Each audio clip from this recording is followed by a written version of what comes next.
Hey Tidders, how you doing?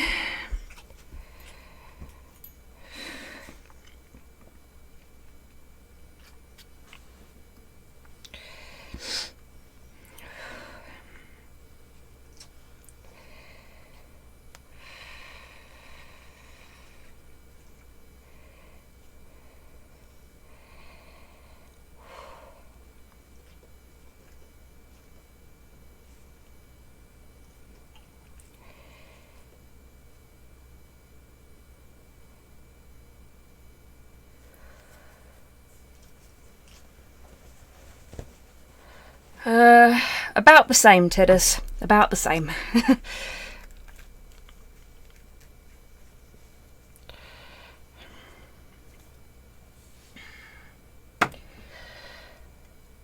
Hey Longfang, how you doing? Other than awake.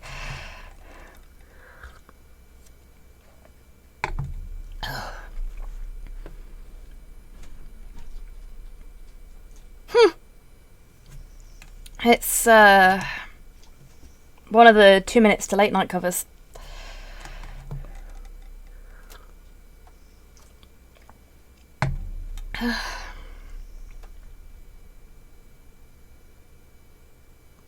Oh geez, Tidders, sorry to hear that. It's never good when you forget your meds, speaking as someone that forgot to take theirs for 2 weeks once. Not that long ago either. I'd suggest like setting a reminder on your phone or something, but I know that doesn't help me either, so I mean, if it will help you, then there's an idea, but yeah, didn't for me. Fair enough, Longfang. Little nostalgia moment for you, I guess. Whew, okay.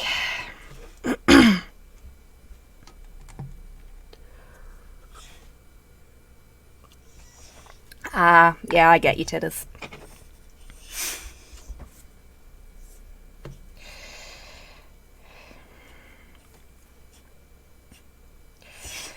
Okay. We'll just skip that bit.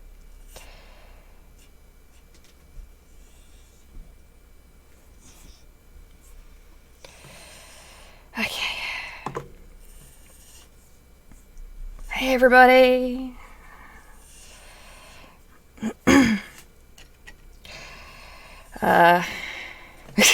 I am in my pajamas and have been all day. And yes, I appreciate I may be a little bit of a mess right now. Sorry about that.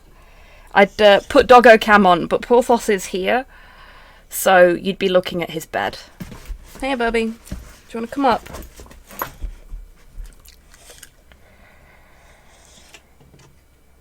Stay. Come on, then. Oh boy, is he excited.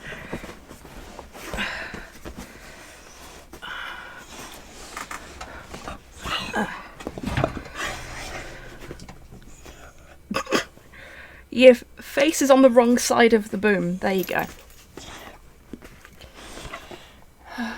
Let's bring this down a little bit. Okay, fine. And we'll bring it that way a little bit, seeing as he's being awkward. As is his way. There we go. Now you can see the boy. Oh. Alright, sweetheart. Take it easy. Hey, Buff, how you doing? So,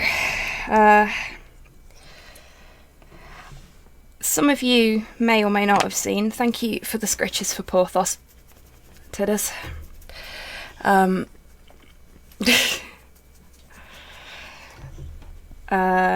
I went to my friend Wheezy's house at the weekend, and me and Wheezy and their partner B and our friend Ivan all sat and hobbied together, and I finished building the Tree Lord.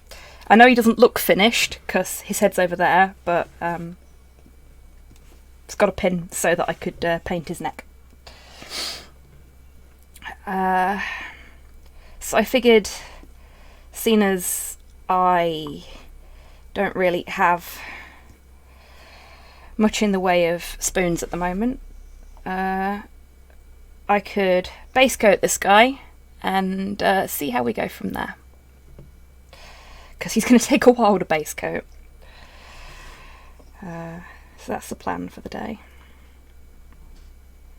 A little bit of base coating, a little bit of chatting. I hope that's okay with everybody.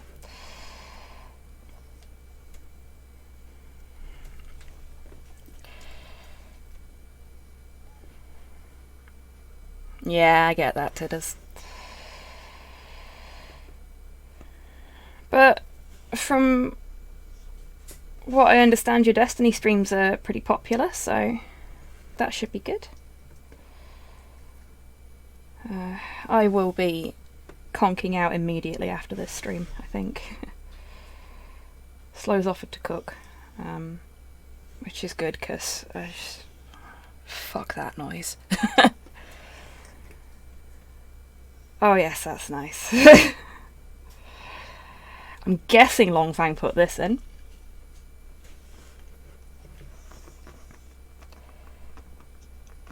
Yeah, exactly, Longfang. And I made the mistake of pinning his head but not pinning his arms, so literally everything else is stuck together, and I'm going to have to be really careful about how I paint it. Oh, thank you for putting in, if it was you.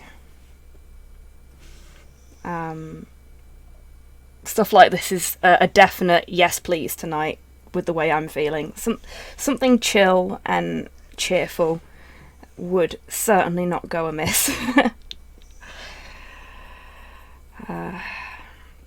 Because not only have I spent literally all day in my pyjamas, but I decided to go and lurk on the couch, and I spent all day while I was programming, because I didn't have any meetings today, thank fuck,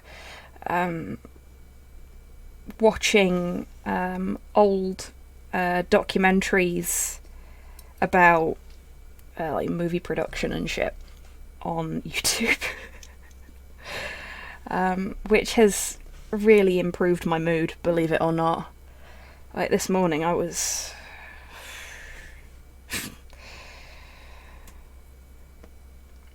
put it this way, if I was still in the mood I was in this morning, I would have cancelled this stream. Because now I'm just sort of soft and meh, but this morning I was just fucking foul. Nobody needs that. Hey Torpor, I hope you're doing well. No obligation to respond, just thought I'd say hello seeing as I can see you there. Yeah, like, I sat down with my coffee. Yeah, Longfang, it was a really good documentary, thank you. I found a really good one about Ray Harryhausen as well, which I was watching before I came upstairs to set up for the stream. It was actually hosted by him as well, which is great.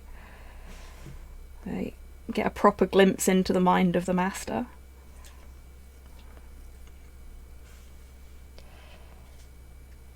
Yeah, Thane Camo is absolutely amazing. Very, very interesting fellow, but with an interesting life story, so it's no big surprise that he is eccentric, for want of a better description. Oh, well done, Tidders. It's always good when you manage to fend it off.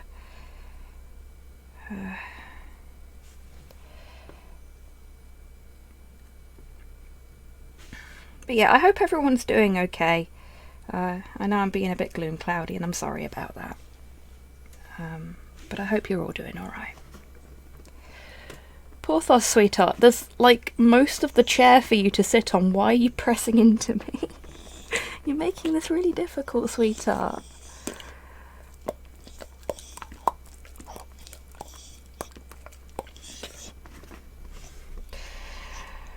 One thing I really love about this primer is that a little bit goes a really long way. I mean, look at how much I've done with just what's there.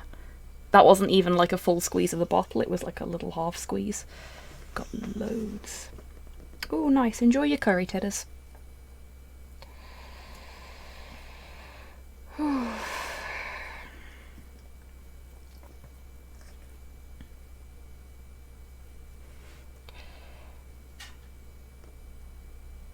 Oh, you bought some Nurgle boys, have you? Well,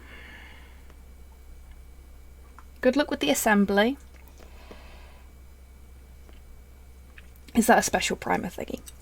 This is Green Stuff World's Matte Surface Primer in black. And it is the single best base coating paint I've ever encountered. It goes on so smooth.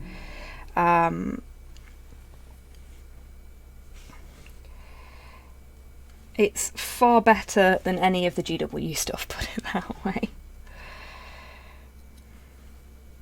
Though, the more I paint stuff and the more paints I try, the less I think of Citadel paints, I've got to admit.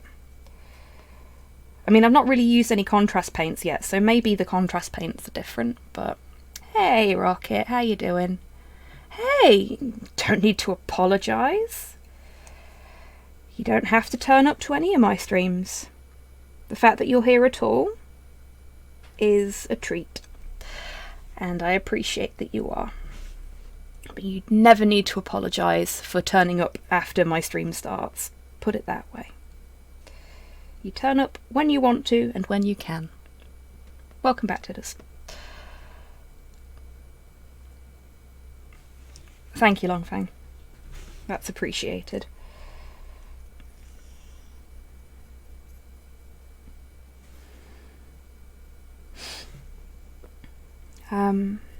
Oh yeah, so you folks know what... Thank you. So you folks know what I'm planning for this. I'm thinking of going kind of silver birch. Contrast paint is good for a few specific things, but generally I avoid it. Fair enough, Torpor, thank you for the heads up. I will have a play at some point. I've got a couple of contrast paints, but they're kind of expensive as well.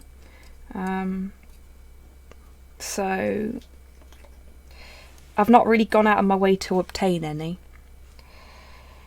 But yeah, seeing as he's a little bit elder, I thought silver birch would be nice. And then we can get some really nice sort of dark markings in the crevices and stuff like that. Maybe use some of my new inks, give them a try. Put a little bit of moss on him. And then I've got some flowers from Rival Scenics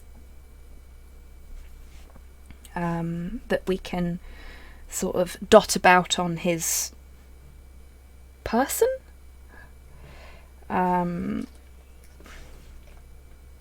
Just to give him that, like, really a part of nature kind of feel, is what I'm thinking. I don't know how well it's going to work out, obviously. This is one very big experiment. Oh, steady on, Porthos. Are you alright? You been eating things you found in the garden again? Hope you didn't eat those mushrooms. They're bad for you. Yeah, exactly.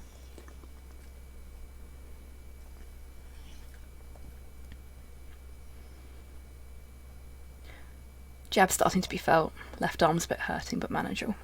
Well, I hope it doesn't cause you too much trouble, Rocket.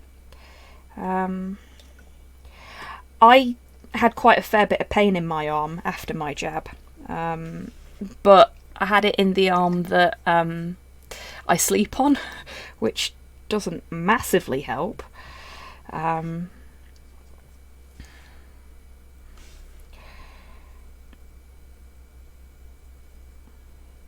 to learn to sleep on my back for a bit.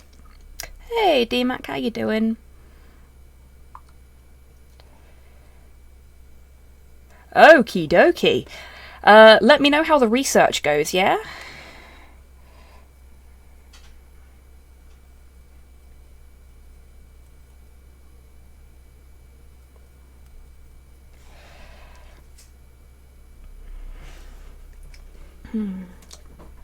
This is a pretty nice track, by the way. I don't know who put this in, but this is nice and funky. But not over the top, if you know what I mean. Oh no. Oh no.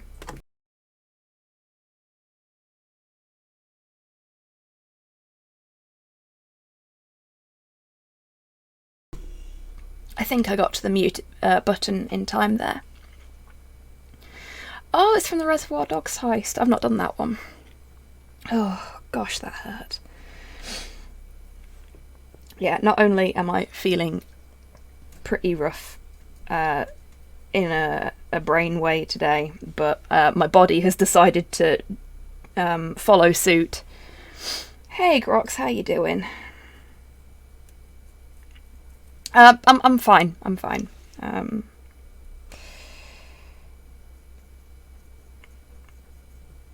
Just, everything's getting the shit out of the way all at once, which is helpful, I guess.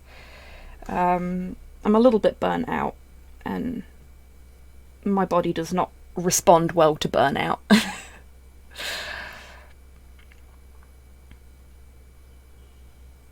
Yeah, Rust.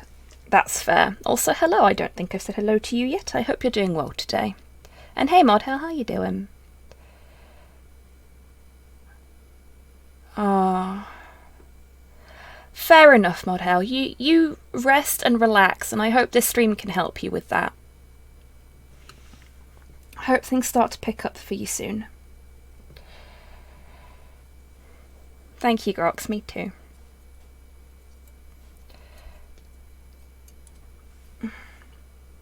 Oh, we're going to have to put some more primer on the palette soon.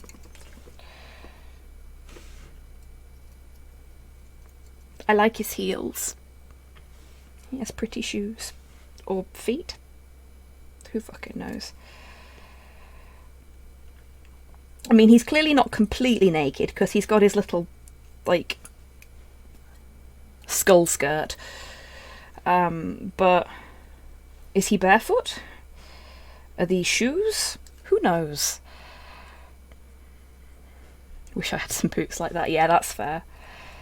I've actually got a pair of boots with a similar size heel that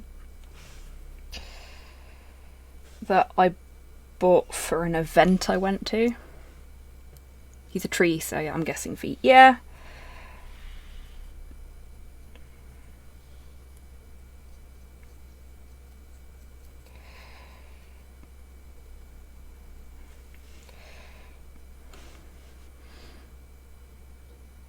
That's some shrubbery and key places if you really want. No, I'm good, thanks, Torpor.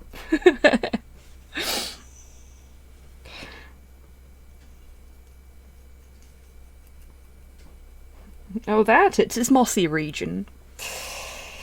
Nah, I'm good. Transformers Prime Starscream also had heels. Yes, he did. It's quite a common thing for a particular sort of era of Gundam. There's a lot of mechs in, for example, Gundam 00 that have heels. Unicorn as well has quite a fair few heeled mechs. Okay, who do I blame for this one? I wonder.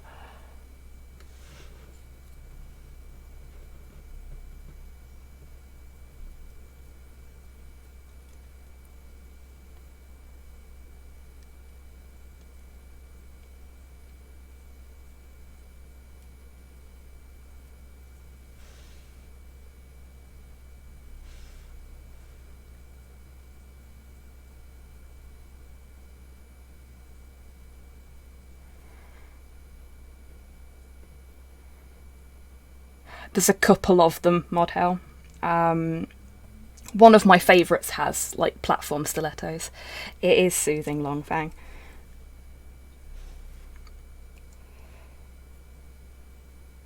Thankfully, I can get away with just mouthing the words whilst I'm streaming.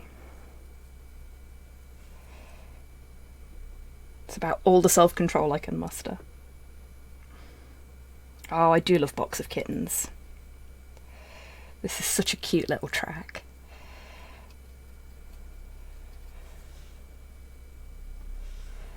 And very soothing. Thank you everybody for putting lovely chill vibes into the jukebox today. I really appreciate it.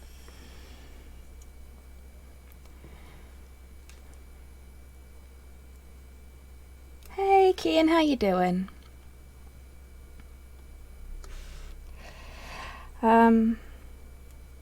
Yeah, so I've got some big chunky heels that I got for an event, but they're like black pleather boots. They are like proper bad guy boots. I love them, but they can be a bit difficult to walk in after a while, especially if you've been drinking, which I had at the event I was at in them. And because they're like lace up. Well, I think they're pleather. I'm pretty sure they're not actual leather. But they're perfectly good. They're surprisingly comfortable. Just, you know, they add just enough height to me for me to be confused by it. I'm going to paint his butt now.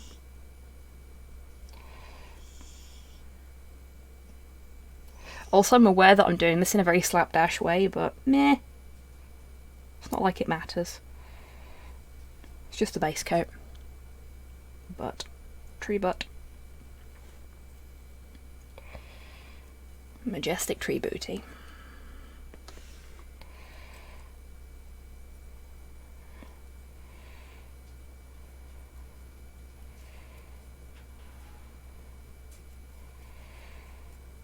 Assembling this on Saturday was see a tree butt and I want to paint it black. Well done, Mod Hale.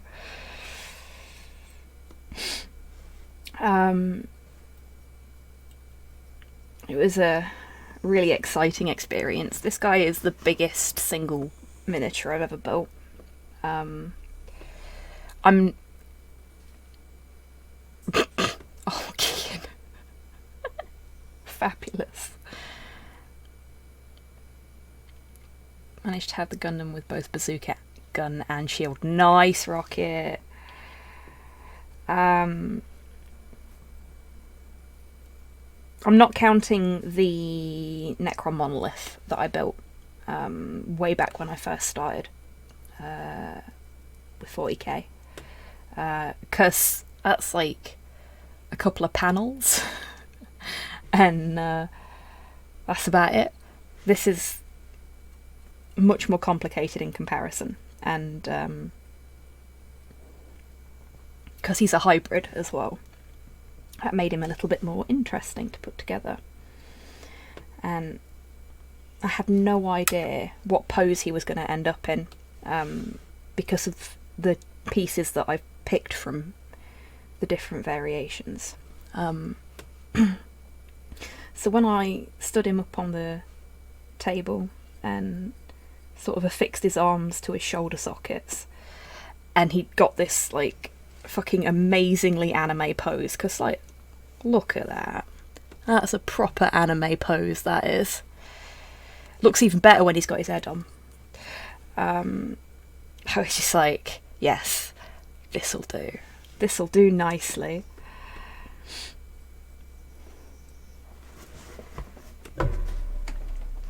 You getting down? Bye bye.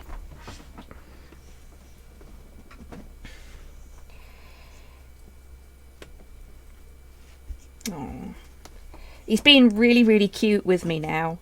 Like after he, you know, scolded me this morning. Yes, for those that didn't see that on Twitter, I was having a rough morning, so I sat down on the couch with my cup of coffee and thought, I'll put a documentary on. I like watching documentaries when I'm feeling a bit blue, because for some reason they just cheer me up. And I found one about baby animals. The first episode of it is about baby bears, and I was just like, oh yeah, this will do. some cute bear cubs. That'll cheer me up. Cheer me right up. And I'm watching it. And Porthos jumps up on the couch, uninvited. And instead of going anywhere near any of the empty bits of the couch, he decides he wants to jump directly onto me. And in the process, he kicked my coffee over me. Oh dear, Tidders. Yeah, that was this morning. Though today has felt very long for me, so maybe it's just been a long day for you as well. Bless you, Slow. Don't know if you folks heard that.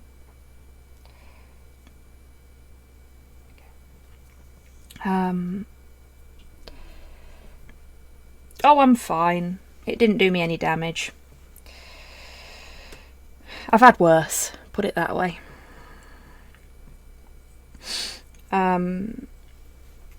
It was mostly surprise and frustration.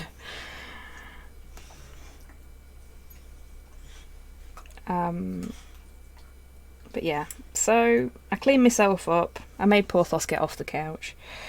And then I sat and watched the cute baby bears whilst I finished my coffee, seeing as the couch got most of it. Today took several weeks. Yeah, it fucking did. And I thought yesterday were long. But yeah, he's been very well behaved all day since then.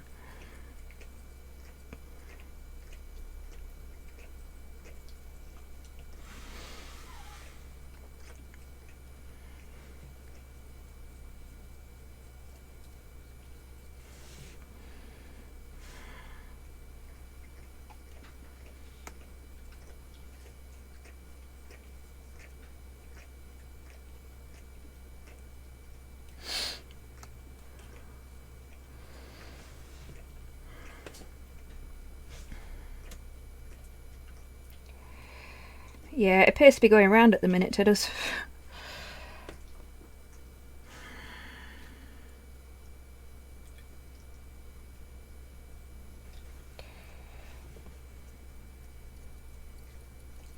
Which isn't necessarily a good thing, obviously.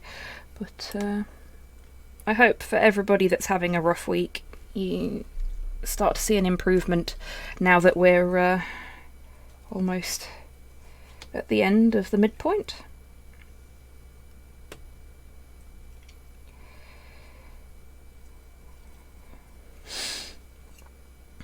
I mean, there has been some good things that have happened in the last 7 days for me.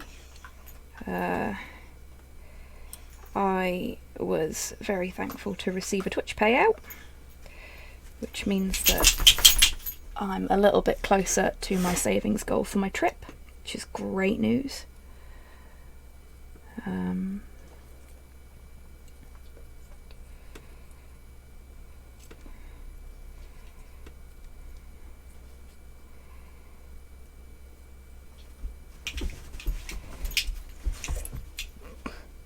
As Porthos spins.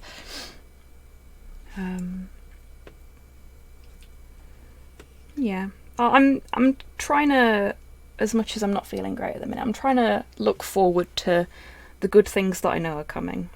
I'm going to go see my friends again in a couple of weeks.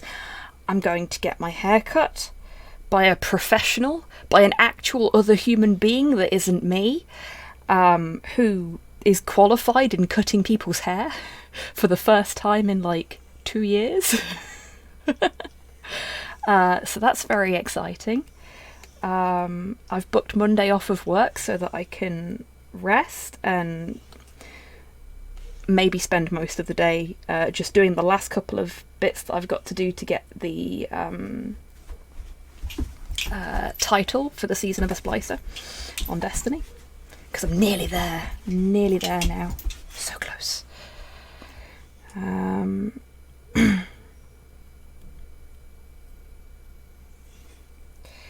Yeah, so good things are coming. Good things are on the horizon. I'm super hype about the trip in November, though. That's going to be so much fun.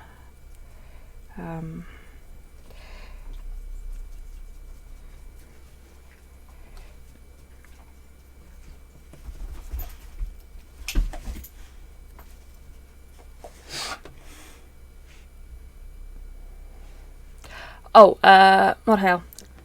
It is this.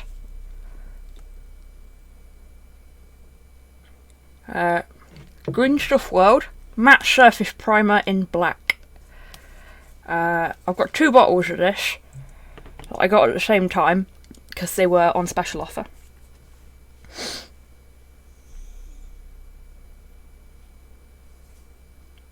No, didn't know it had bug detectors, but I've been kind of out of the loop with Destiny for a few weeks because I've been busy with other stuff and I've just not had the time for it.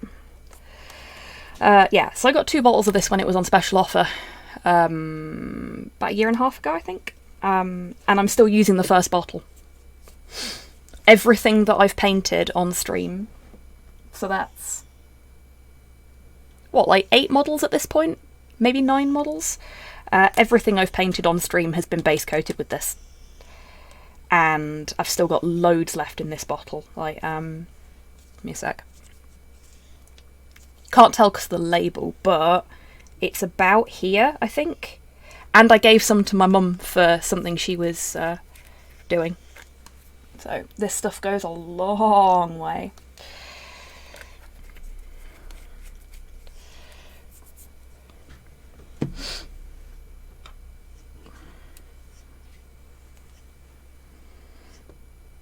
Oh, I did not know that, Tidders. Oopsie.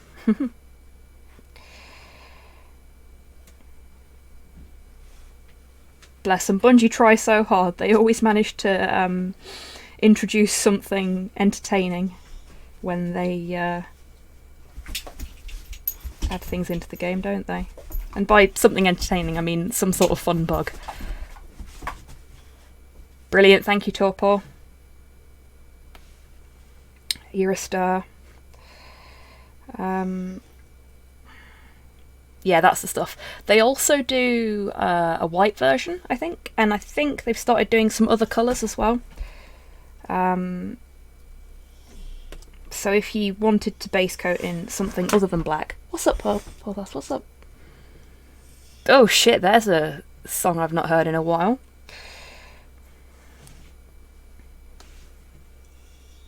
What's up? Go out. Can't you ask Dad? You're not going to ask Dad, are you? No. Okay. Give me a sec.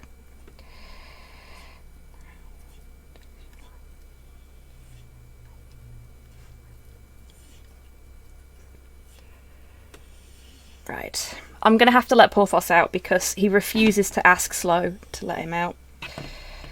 So... stay.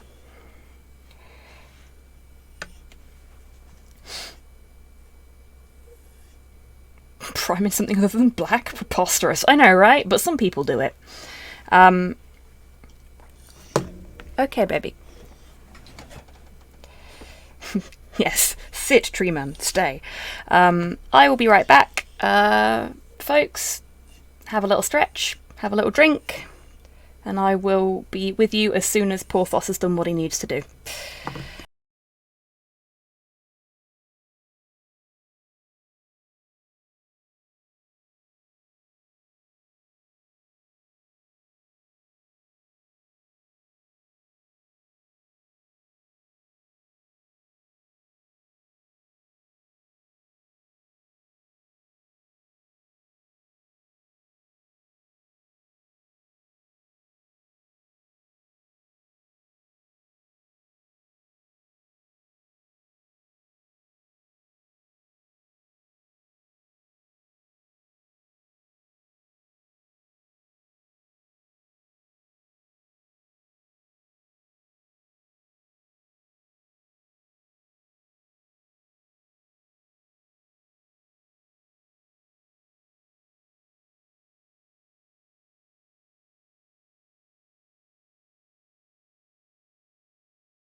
I'm back. Hey Shay, how you doing? What did I miss? I tried to keep up with chat while I was waiting for Porthos to come back inside, but fucking Twitch on my phone was just like, nah, I'm not going to tell you anything that's being said. Fuck the lot of you.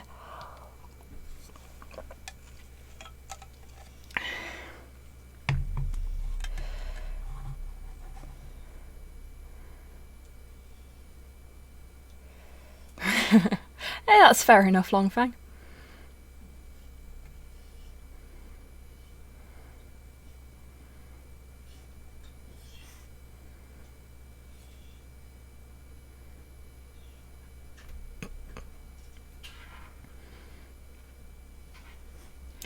And thank you, everybody. You want to come back up, P? Now that you've done what you needed to do. Oh! Ow! You see, this is how he ended up covering me in coffee this morning. Because he throws himself into everything with abandon, don't you, sweetheart? Hello, Wib. How you doing? Presuming it's Wib.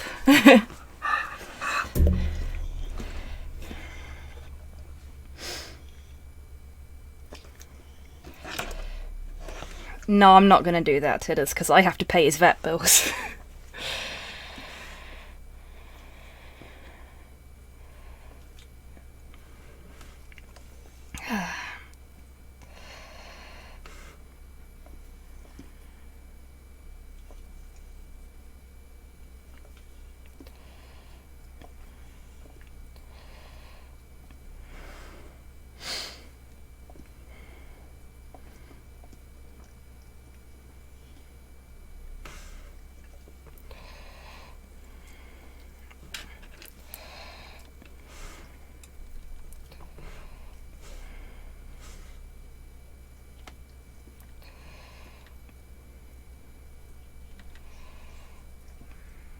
Right.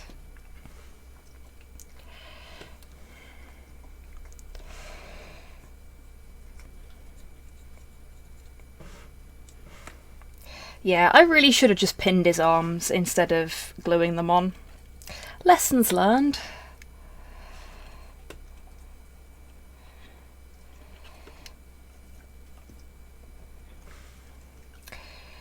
And I should be really careful about where I put my thumb when it comes to his staff as well, cause, or his glaive, I should say. Yeah, like I say, it's a lesson learned. This is the biggest miniature, if you can call it a miniature at this size, that I've ever built. So, and one of the most complicated, definitely. Have you got an itch, mate? Murder issue. Yeah, that works. Yeah, definitely would. But I just chalk everything up to experience, you know? Practice makes perfect and all that. And yeah, it might be a little bit difficult to base coat him and paint him.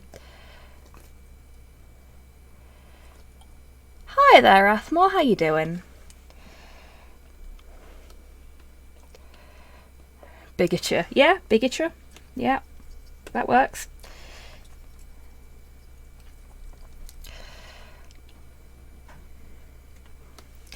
Yeah, exactly. But if I build another one, I know what I'll do differently. And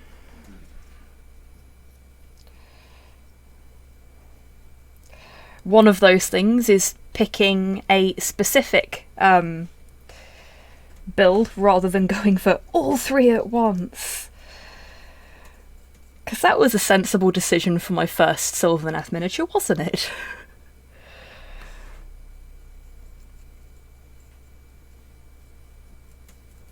Though I am pretty proud of the glaive, I've got to admit. I think the glaive's kind of cool.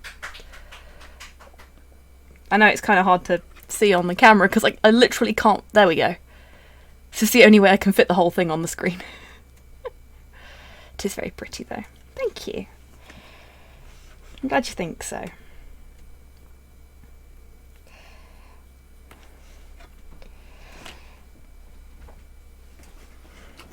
Hey, Slow. Are you just here to pet the dog? We're gonna make a start with it. Okay. Bye.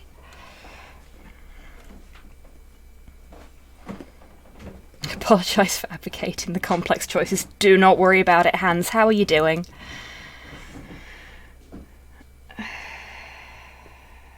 And yes, I am enjoying the hobbying very much. Doing stuff like this is really soothing.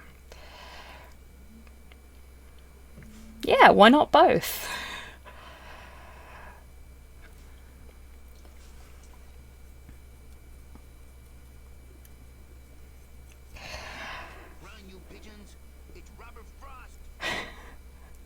Hey, Sam and Raiders, how are you all doing? Thank you so much for the raid, Sam. I hope your stream went well.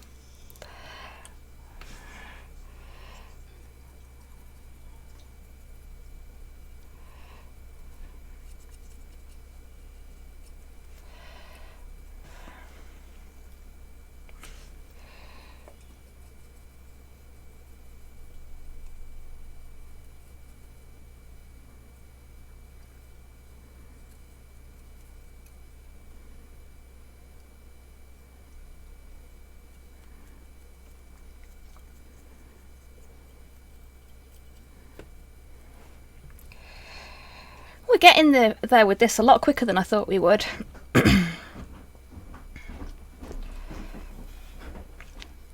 Hey, Dammy, how you doing? You know, it doesn't matter how many times I test the vibing cat on this stream setup. It never works when I go live. I don't know why.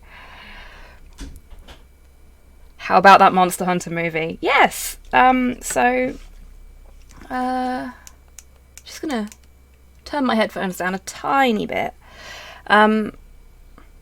Streamer's curse, yeah, it fucking is, isn't it? Justice for Paisley, yes. So on Monday, due to some issues, we were supposed to be playing Soulbound, but not everybody could make it. So me, Shanus and Longfang decided to watch party the Monster Hunter CGI animated movie. The issue was me. No. The issue was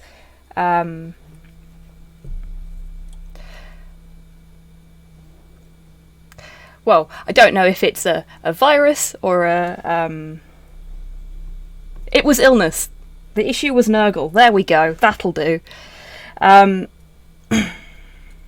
You are never an issue, Wib.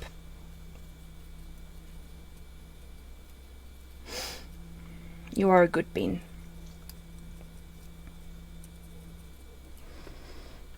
Big issue.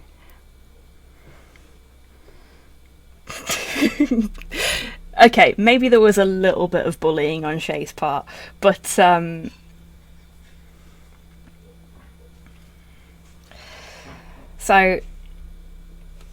what's it called again? Legends of the Guild? Is that what it's called? Like that tells you a lot about how I feel about this film, doesn't it? There are a lot of things to enjoy about it. Especially if you're a Monster Hunter fan. Like, Longfang and Shay were pointing out things that, as a relative newbie to Monster Hunter, I didn't know fuck all about. And they were just like, oh, it's this thing, and talking about the lore of it or whatever. But even as a total noob, there were things in there for me where I was like, hey, I know what that thing is. Oh, I know what this does. Oh no, that's bad. So there's a lot in there if you're a Monster Hunter fan, of any level. But there are some issues, shall we say? Like, there are points when characters aren't really fleshed out as well as they could be, which is a shame, because you don't really have time to give a shit about them before something horrible happens to them. And there is a little bit right at the end that gives me flashbacks to fucking Star Wars. Because Chewbacca deserved a fucking medal, damn it.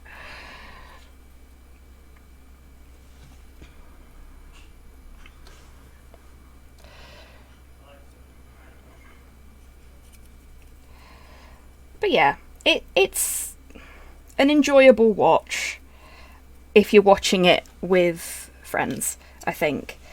But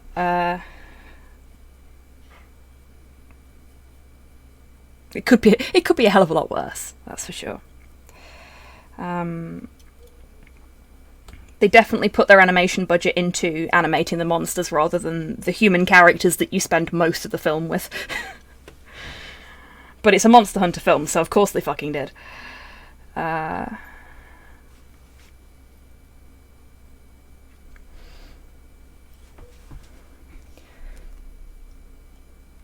the Lenestra shot was absolutely gorgeous. Like I say, there's a lot to enjoy about it. And it is heavy with puns.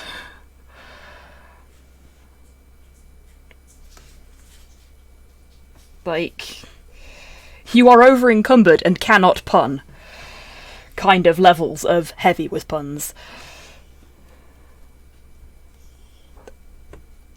And some of them are definite candidates for the Picard double facepalm, for sure. Hey baby, what? You want to come back up? Come on then. Come on then. I know you can do it. You've done it like twice or 3 times in this stream already. Come on, up. Come on. Fine. I'm just going to ignore you until you jump up by yourself then. Because that's what you'll do, isn't it?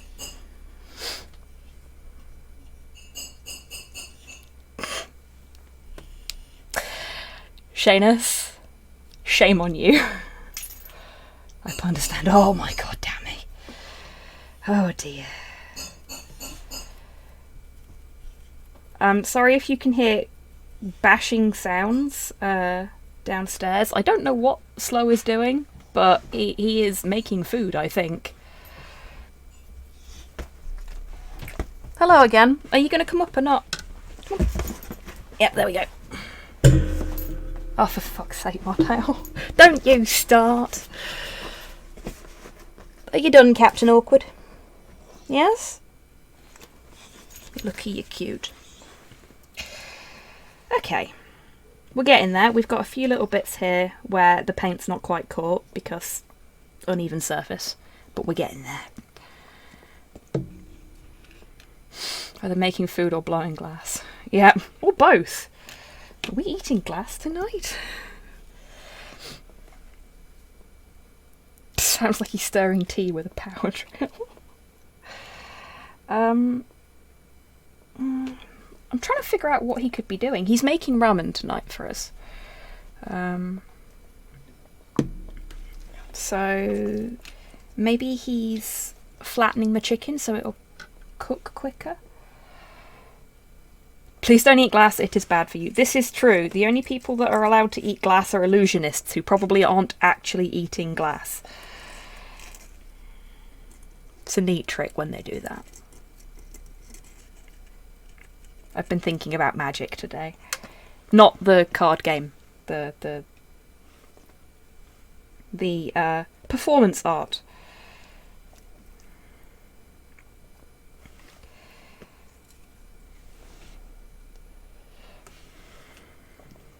I think I'll stick with my pizza. Fair enough. had pizza yesterday. Sugar glass, though. Yeah, sugar glass is okay to eat. Very sweet, though.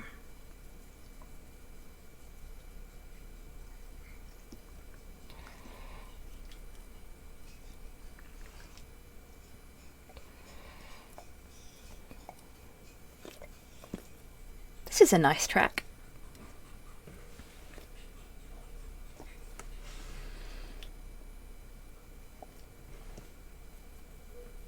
Oh, is it time for me to advertise the primer again?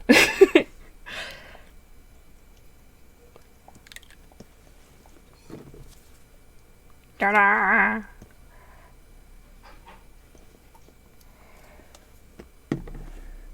Yeah, I love this stuff. It's so good. And it was surprisingly cheap.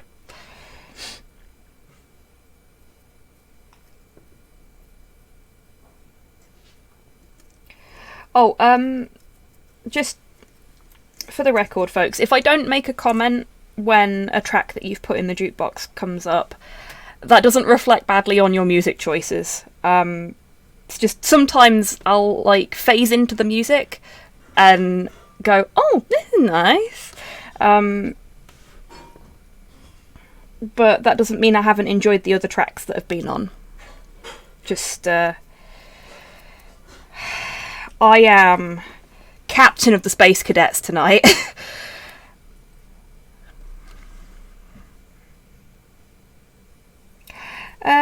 Yes, Tiddus, from what I saw of your streams, it's a very lovely soundtrack. Very lovely. They've figured out what they want to go for, and they have run with it in the best possible way. Snow steamed hams. You would say that, Dammy. Please no steamed hams in the jukebox tonight, though. I cannot cope with that tonight. This week has been intense. It's not even fucking over yet.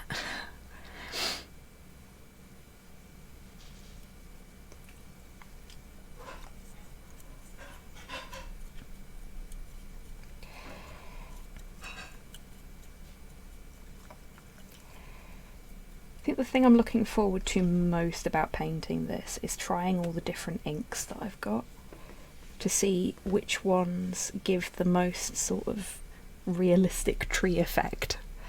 What a week, huh? Yeah. But Tidders, it's only Wednesday.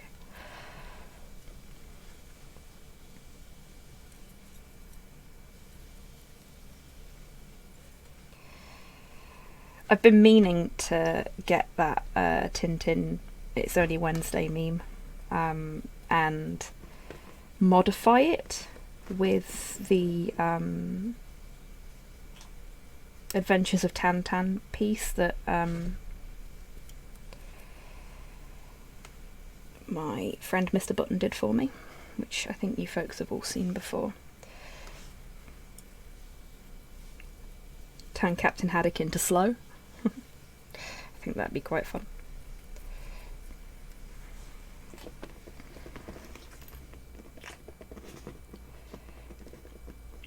Thank you, Longfang. I appreciate it. You're doing a good job.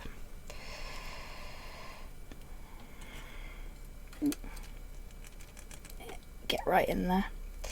Oh dear. Yeah, this is going to be an absolute bugger to paint. Like when we get to actually painting it. There we go.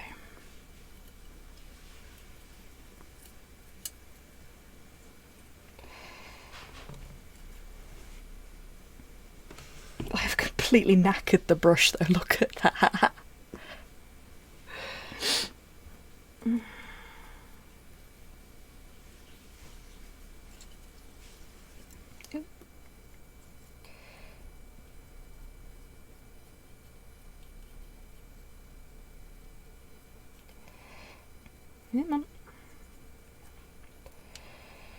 So I figure if I can get everything base coated tonight, that's progress. because he's not coming with me next time I visit my friends. It was a nightmare getting him home. Oh, yes. Yes, you should, Wib. Yes, you should. Where's my busted psycho? I love showing off my busted psycho. But I can't see it right now. It's basically only got one bristle left, which makes it great for writing. And then there's my first ever Citadel brush. There we go. I mean, the brush I'm using at the minute, this is from an art supply set. Like, just standard art supply set. But it's one of the bigger brushes I have, so I figured it'd be good for doing this. Don't often need a big brush, as you can probably guess. Oops, sorry camera. Right, got another branch there.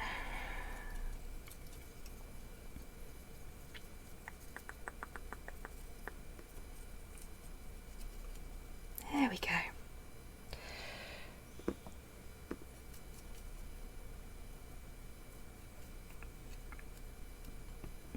Missed a bit of his fingies. I need to stop saying that. Fucking later alligator has got me calling them fingies. Curse those adorable gators.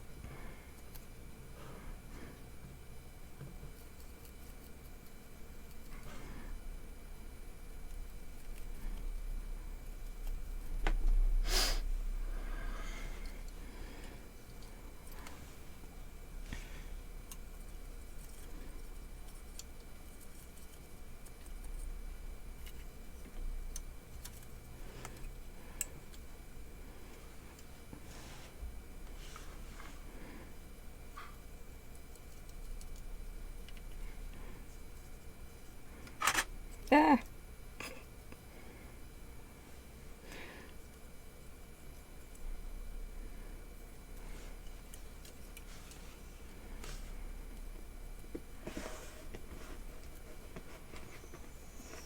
That's it, Pete. You get comfy. Good boy. Try not to fall off the chair, though, yeah? Right. Oh! He bit me.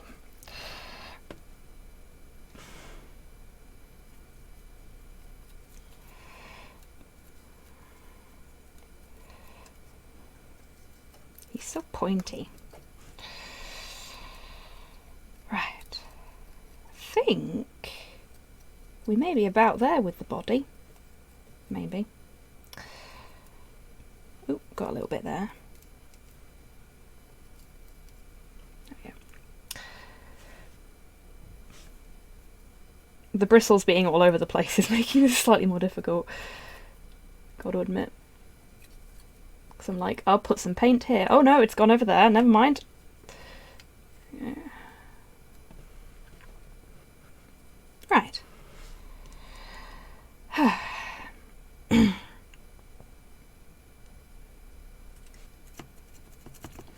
Thank you for all the chill vibes and being nice and lovely, folks. I am actually feeling a little bit better already, so thank you.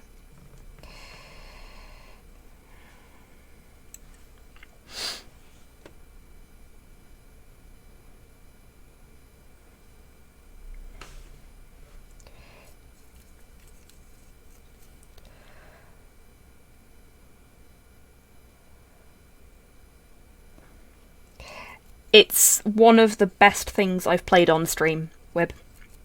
I highly recommend it. It's very cute, very silly, and it has so many references in it. It's like they built that game especially for me. It's also got exactly my sense of humour. It's really deeply unsettling.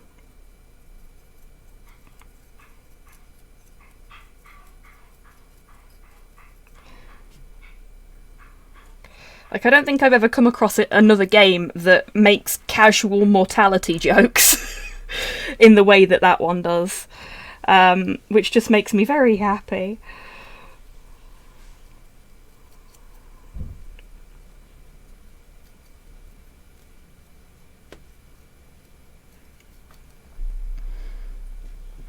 Yeah, that's fair, Wib.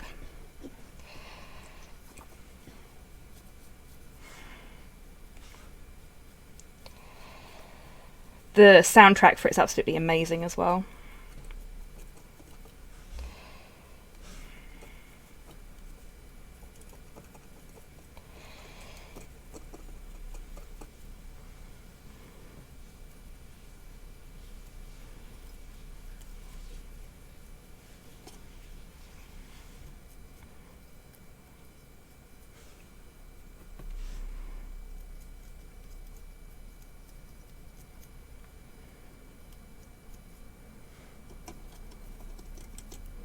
I missed a bit of his butt.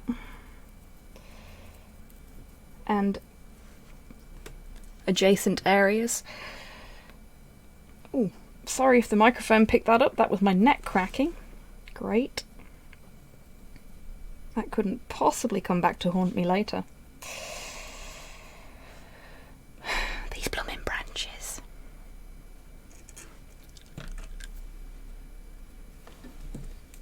Need a little bit more.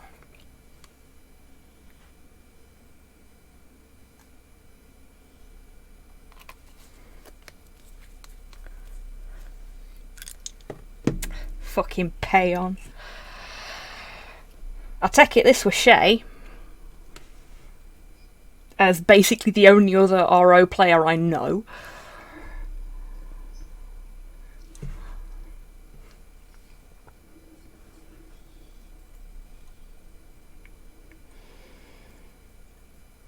God, it would be a really bad idea for me to get back into that right now.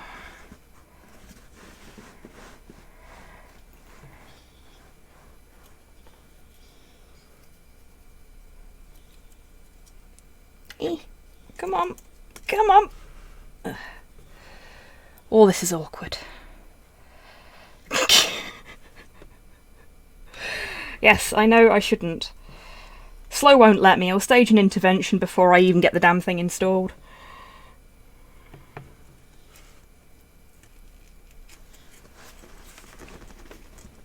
He wasn't even there the last time I played it.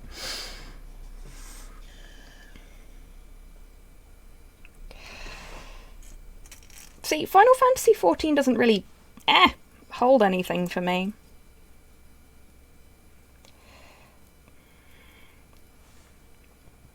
Like, I kind of missed the boat on Final Fantasy, I think, is the problem.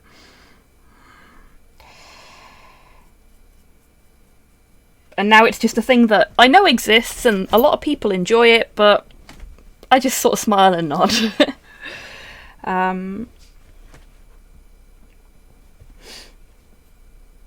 And the more people try to get me into it, the more confused I get. I do have Nocturne to play, though, which is like sinking your life into an MMO, but without other people.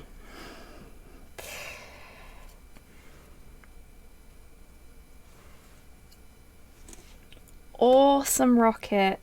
I'd love to see pictures. Heck yeah, rocket.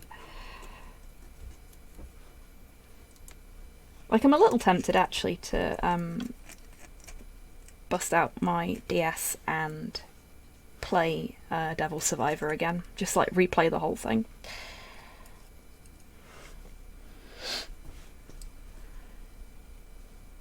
Okay. Are we there yet? I will turn this tree around, god damn it. Not quite there yet. So many little nooks and crannies on this thing. So many tiny bits that you can easily miss.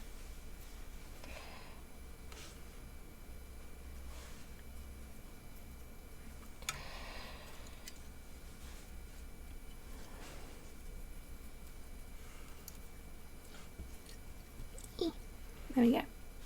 I think that's about it.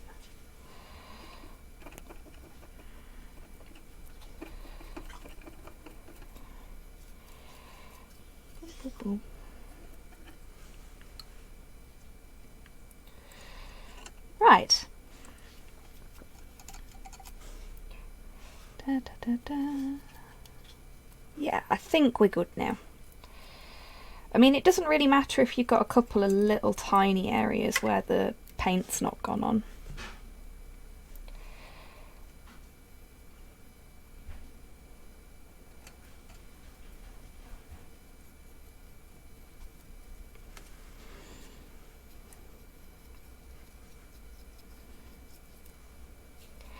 I was actually thinking about pinning him to his base before I started doing this, and I'm really glad I didn't now, because that would have just made this 10 times harder.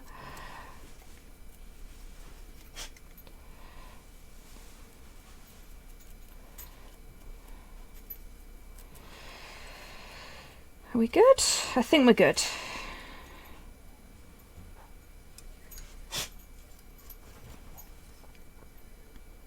Yep, I think we're good. Bye-bye. Oh, missed the end of his thingy there. There we go. And there is something. Odd. Be gone. Mysterious bump. There we go. Right, that's that bit done. He can go over there. FaceTime. He large. Yeah, him large. And grumpy.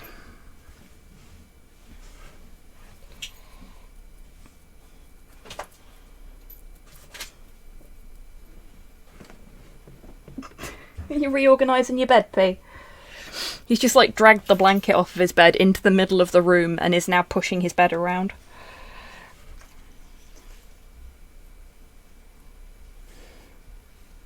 Sometimes it's just nice to reorganise things, you know?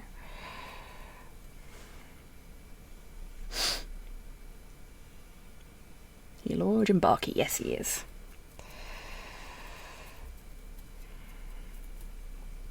I really like his, I think they count as antlers. This was the reason I wanted the,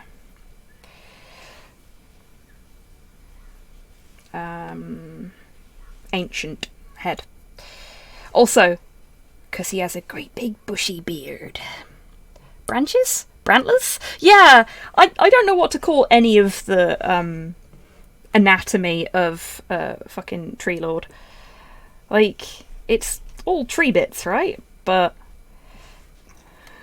are they more than that?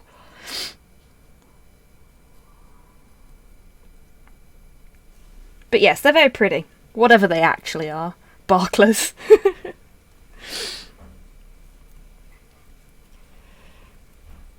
Who doesn't love a good portmanteau?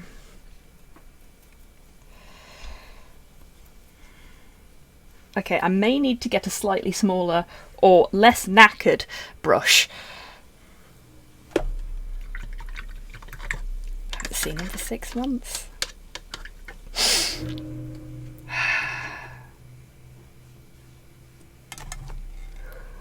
Sprouty bits, yep, that works. Twigglers.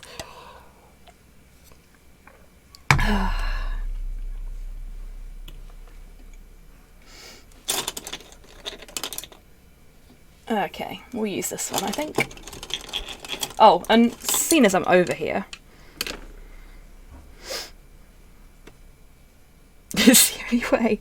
Okay, this is the first brush I ever owned for hobbying, specifically for hobbying. So I've had this for about a decade. Maybe slightly longer, actually. It's a Citadel Fine Detail brush.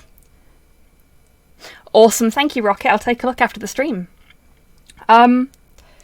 Folks that have used Citadel brushes before, you know what a fine detail brush looks like, right? Not this one.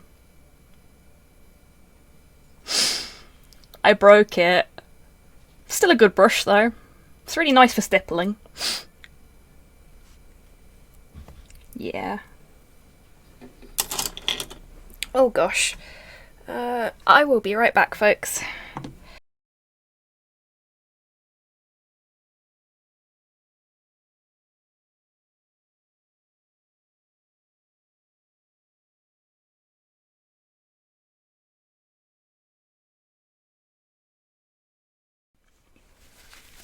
Sorry about that. I had a sudden urge to sneeze and needed to go get a tissue. That brush has seen things. That brush has very definitely seen things. Where's my busted psycho at? I basically have two brushes that I use all the time. Or did use all the time. That was one of them. Okay, so my favourite brush, the Army Painter Psycho. Hey Cypher, how you doing? This is what the Psycho normally looks like. You can just sort of see that against my wet palette. This is my first Psycho. There we go. And now together.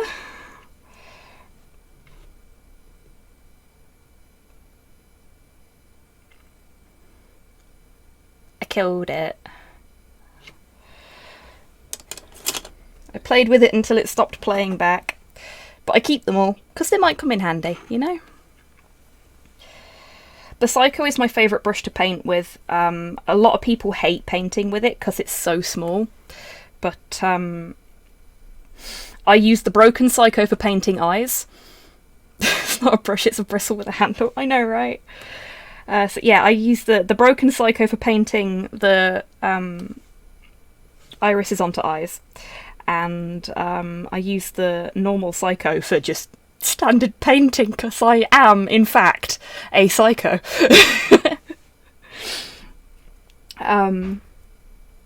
This is far too big of a brush for me to be using. But it's what works for me. I'm quite clumsy, I'm quite shaky, so something with a smaller area of effect is probably better for me. Looking at one of them earlier, and they are indeed very, very small. Yeah, it's literally my favourite brush to paint with. It's the one that gets the most use.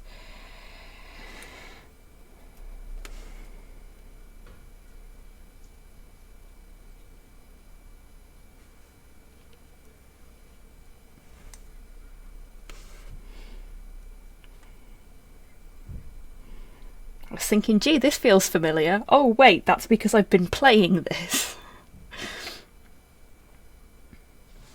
But yeah, I quite like the Army Painter brushes in general.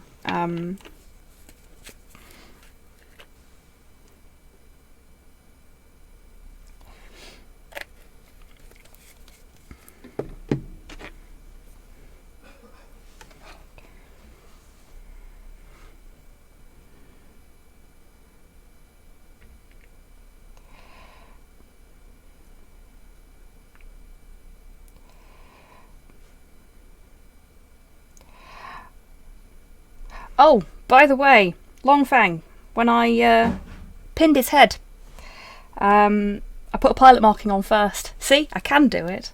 I just choose not to most of the time. Because I'm a shit.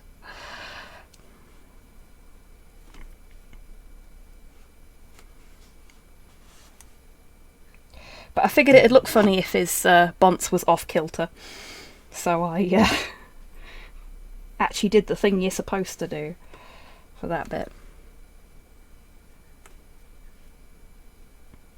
Yeah, you say that, Tidders. I literally had to rip his torso apart and then rebuild it on Saturday. Because I picked the wrong body part.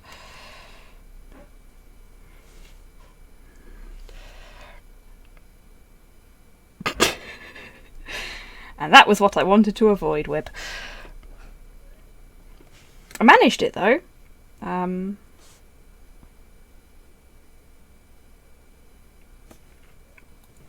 Oh, yes, and because I am still extremely proud of this pun, everyone, meet the Sproubliette.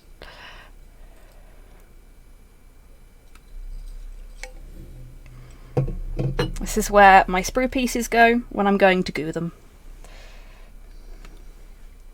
I think it's a very good joke. Heck you. I'm proud of it.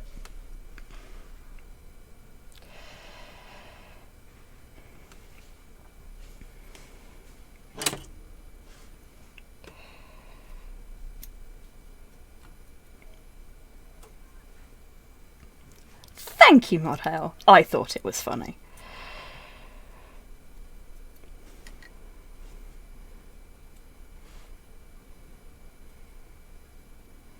Oh, and for anyone that was interested in my slow run up to building my stomper from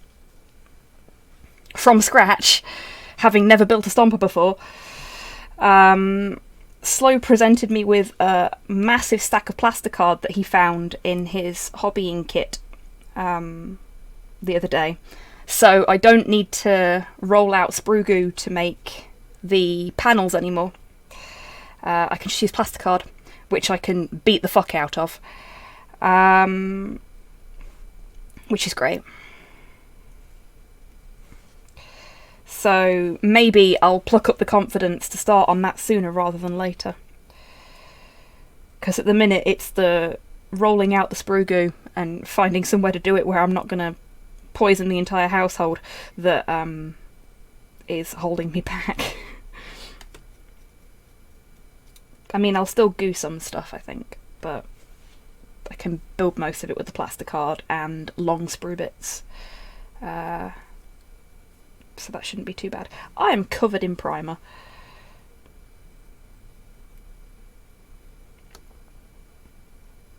So many hobbyists that I know that stream wear gloves when they're painting stuff, and I'm just like, nah, just get dirty, it's fine. I'm going to end up with paint in my mouth at some point, so may as well come off my fingernails.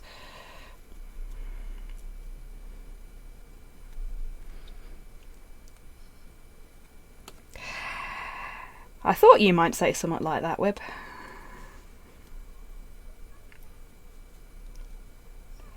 As you are, if I'm not mistaken, the resident expert in this chat.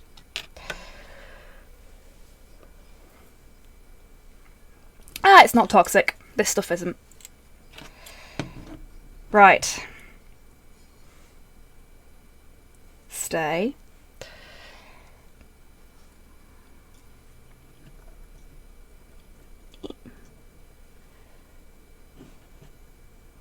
Stay.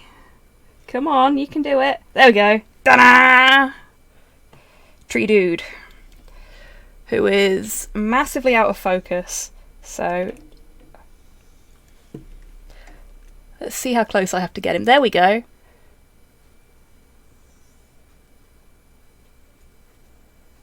Tree boy.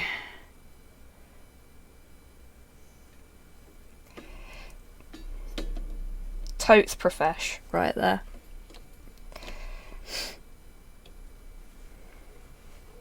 Let's face it, you don't come here for professionalism, do you? So, that's the easy bit done. Not sure how toxic Black 3.0 is. Well, we don't use that here, so that's fine. Isn't that super expensive as well? I feel it needs a paisley on its claw. Well, I do have some bug friends, but what I was planning on doing was painting him up completely and then getting the bug friends out and placing them in strategic locations around his person? Tree? This is getting confusing. Some stuff like Black 3.0 have glass in it or something. Oh, maybe, yeah. Okay, so now the scary part. So silver birches tend to have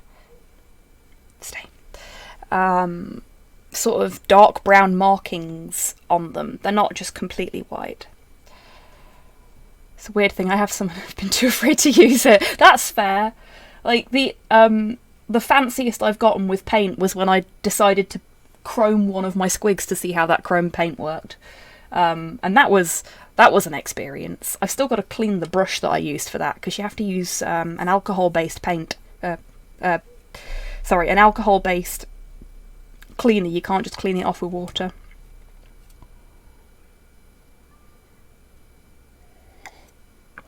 Wow, that's deeply upsetting, Modhail. Scary. I do not have a Toriyama for the Tree Lord, but when I finally get around to buying a box of Kurnoth Hunters, I will be making a little Toriyama to go on one of them, because one of them will be Aethlander.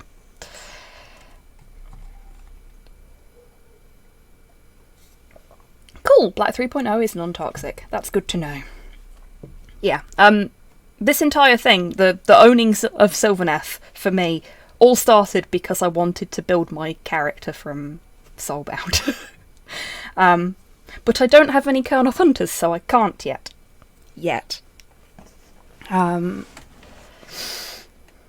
Depending on how things go with payday, I might have enough money to get a box this month. But if not, I'll, ask Slow for a box for Christmas or something. And then sort it out at the end of the year. Which is fine. Gives me time to paint this bastard. I'm not nervous about this at all, honest. Do it, Web. Do it. Join me in the fizz reps of characters. I mean, that's how I ended up with my first Night Lord. Hang on.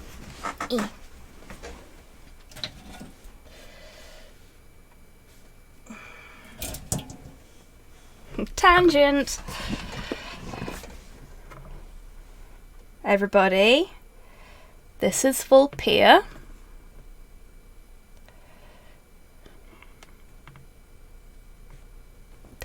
He is the first Space Marine I have ever painted. I painted him about 2-3 years ago.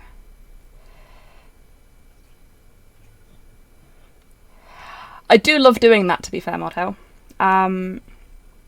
Yeah, so he is the first Space Marine I've ever painted, and currently the only Space Marine I've painted. And he is my character from Slow's Black Crusade campaign. The eagle-eyed among you will have noticed that he has red hands, because he's been a very naughty boy. But he will be part, when I eventually get round to it, of my Tzinch-tainted Night Lord's army, for which I have a Venom Crawler who is going to be shiny. Very excited about that. I've got all sorts of fun shit to... That's how he became red-handed titters, so technically, yes. Oh, brilliant, Web. I will look forward to that. But yeah, so I have a habit of, if I play a character that I get really attached to in an RP, I will build them. Or, in the case of Jonah here, custom make one in Hero Forge and get it printed. Because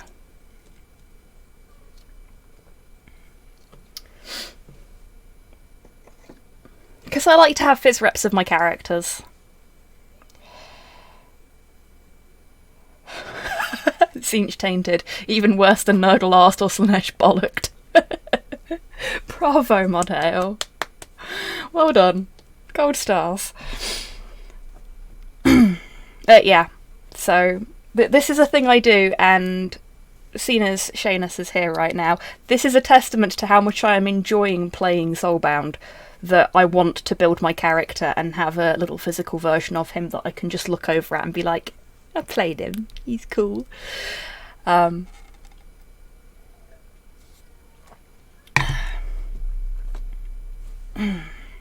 As you can tell, I'm starting to feel a fair bit better now than I did earlier, so thanks everybody. Thank you for cheering me up. And for sticking around when I get excited about shit. Thanks, Longfang. Let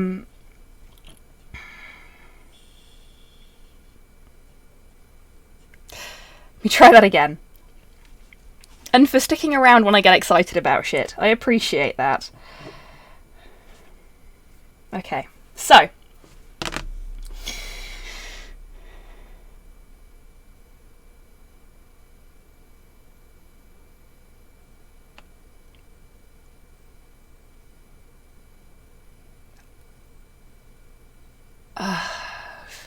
Thanks, Dammy. Okie dokie, Cypher, you take care. Hope you have a lovely rest of your evening. And thank you for popping in today. I mean, this is the first brown I picked up, but Dryad Bark seems like a good starting point, don't you think?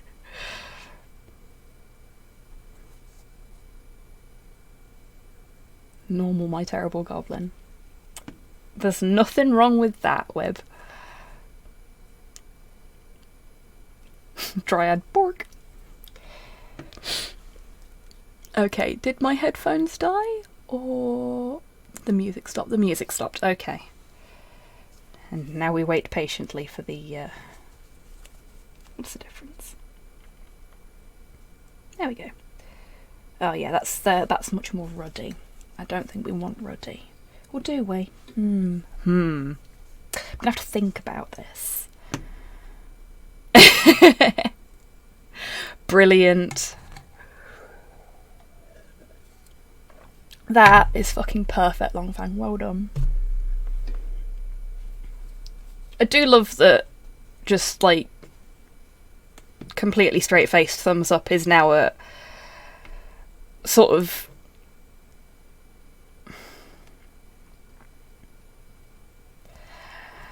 a signifier of the group's friendship. It's nice. I do like that.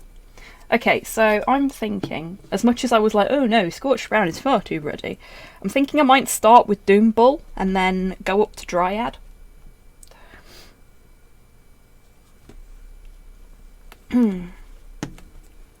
Because just thinking about what a silver birch looks like. Welcome back, Tidders. Ah. That emote doesn't get anywhere near enough use. Cheers, Dammy. Well, I'm really pleased with it. It's a lovely little emote, and I'm really proud of how it came out.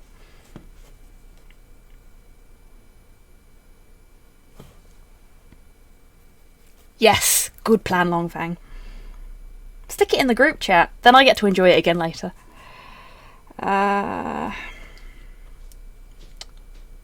Is Doomball what I want to do? I don't know. I'm being really unsure about things. I've never painted a tree before. You don't get me for half hour. Half an hour. Hey, Troll Mouse. That poor, sweet little mouse. Sorry, Slow appeared at the top of the stairs, just like, when food. Yeah, so he's got half an hour. Which means I've got half an hour. Oops.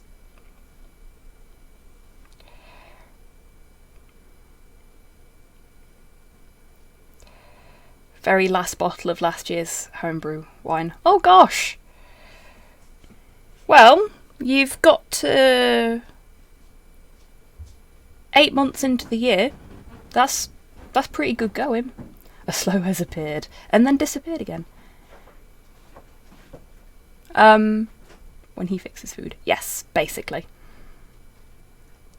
Oh, that one's cute. Okie doke, Wib, you take care. Thank you for popping in today. It's been nice to have you here. Right. Fuck it. I'm really iffy about the ruddier colours, so we're going to start with Dryad Bark. Ooh, rhubarb wine, very nice. I haven't used any of the browns in ages, so... Oof! Wolf Among Us, lovely. I'm pretty sure that this is a Jared Emerson Johnson soundtrack. A lot of the Telltale stuff is. But the balance between it being quite relaxed and being really sinister is great. Okay. I think we can go with a big brush again.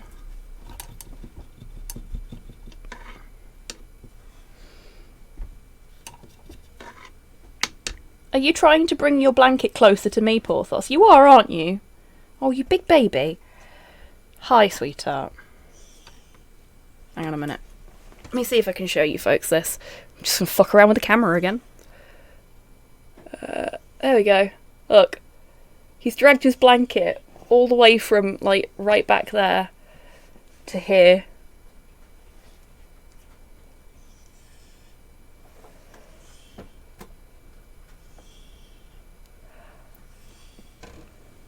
Who the fuck put Oingo Boingo in?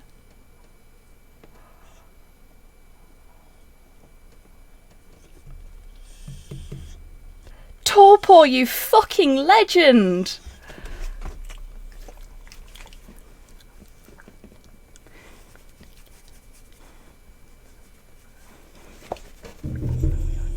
Come up. Oh no, no. Oingo Boingo are my favourite band, Torpor. And I listen to this song almost daily. It's one of several Oingo Boingo tracks in my sing-along playlist. Are you gonna, like, sit down? You're just gonna stand there. There we go. Awkward turn. There we go. Mind your bunts. Good boy. I was just surprised to hear it in the jukebox, because I've deliberately not put any Oingo Boingo in, because so few people know who they are.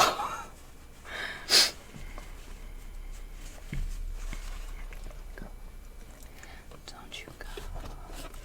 Won't you stay with me one more? So, the plan is...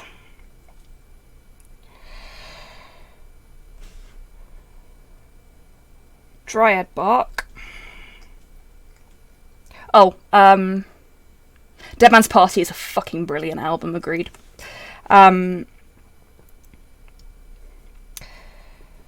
Before I go on about the plan, all of my Citadel paints that are in dropper bottles like this have been pre-thinned, which is why you won't see me add water. Yeah, Longfang, I was the same. I mean, they're still fucking massive in the States, but they never really made it over here in the same way. But actually, all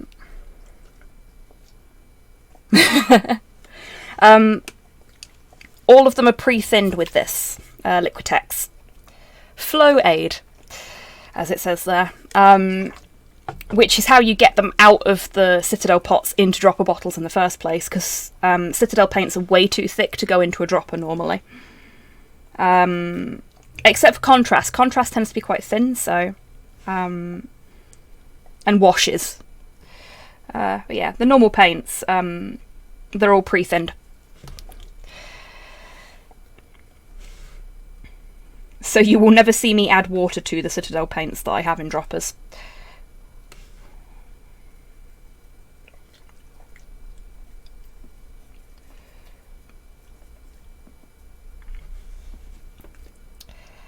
But yeah, I originally discovered Oingo Boingo when I was about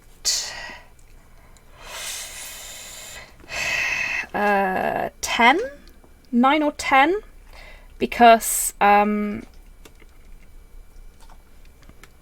they did quite a lot of soundtracks. So folks that have no fucking clue who I'm talking about, if you've ever seen Pee-wee's Big Adventure, that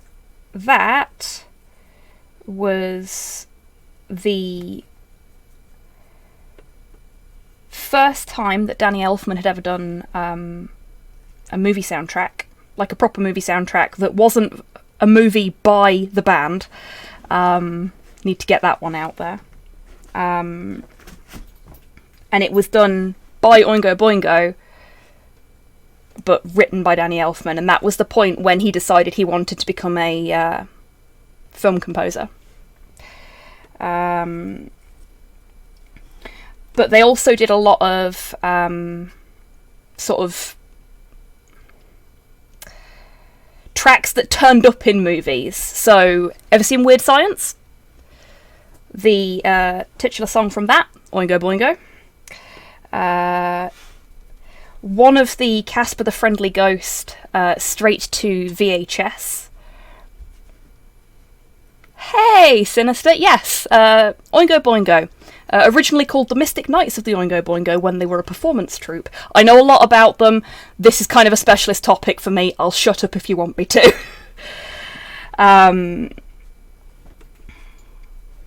Yeah. One of the Casper the Friendly Ghost straight to VHS movies had Dead Man's Party in the opening.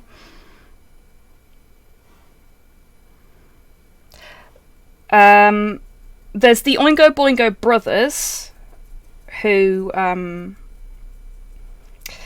that was my least favourite thing about JoJo. I've got to admit. 'Cause, like, they did my favourite band dirty with those two. Made me sad.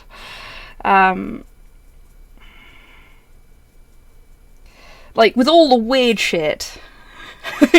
Give me your lore. Okay, so, I'll start at the beginning then.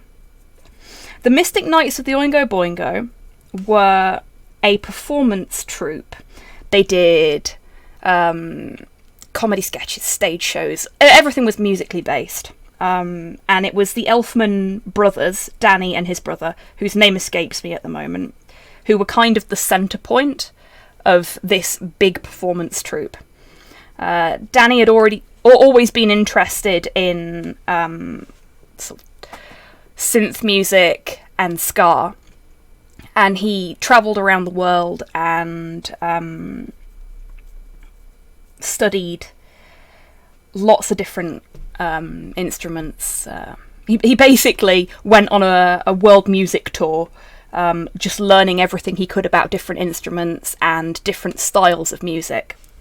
And when he came back, the Mystic Knights kind of disbanded, but didn't really, and they became Oingo Boingo. And at that point, they were more of a synth rock band.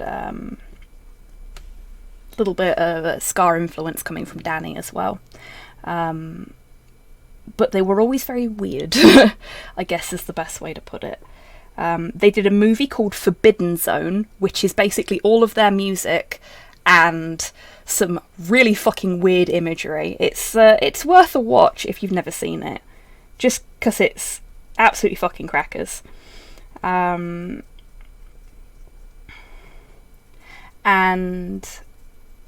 they got quite big in the States. In the sort of mid-80s. And Danny Elfman doesn't like repeating himself. And he'd gotten to a point in his life, around about when he started working with Tim Burton on the Nightmare Before Christmas soundtrack, where he was feeling very disillusioned with music and being in a band, and he didn't feel like he really wanted to do that anymore. And for those of you that have seen Nightmare Before Christmas, the song early on in the film, Jack's Lament, he wrote that from the perspective of where he was in his life at that time. So year after year, it's the same routine, and I grow so weary of the sound of screams. It wasn't about Halloween, it was about the fact that he was sick of touring in the band. and that he wanted a change of pace.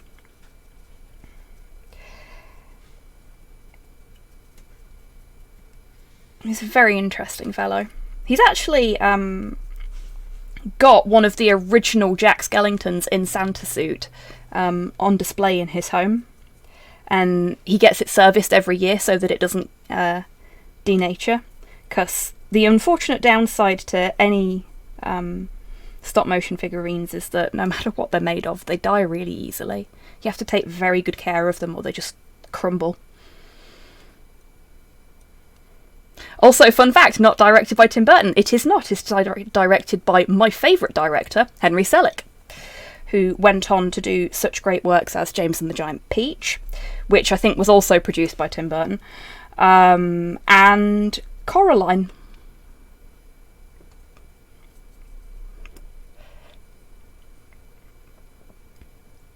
Yeah, exactly, Long Fang. And he toured a lot. A lot. Like, I've seen some of the tour shirts. Was planning on getting one on eBay, but they're really fucking expensive.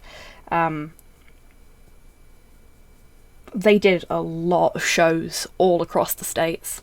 And across Europe as well. They didn't tour Europe very often from what I can tell, but when they did, they toured Europe. But he just grew weary of it. He hated singing the same songs all the time and just doing the same thing over and over again. And becoming a composer, whilst he still has to repeat himself a little bit, it gave him a chance to branch out and use some of that knowledge that he'd gleaned over his time travelling to really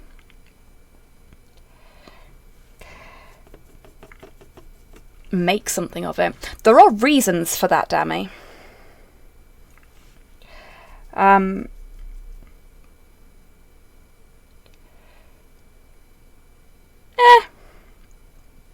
It's fine, Tidders.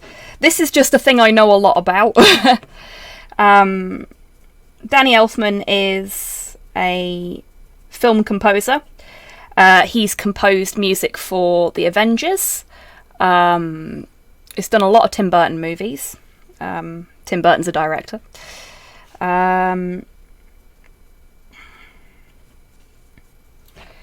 What else has he done? He did the Simpsons theme tune, which is one that everybody fucking knows.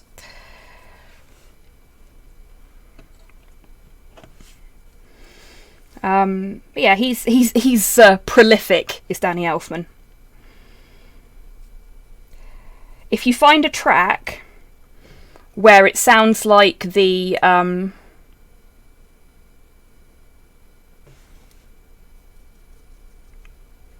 well, no, not literally everybody, Tidders, but I'm sure even you've heard the Simpsons theme tune.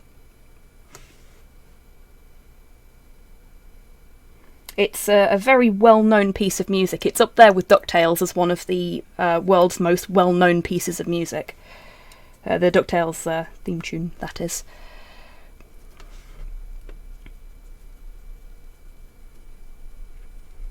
Music is weird. Yeah, fair enough. But yes, he's quite prolific.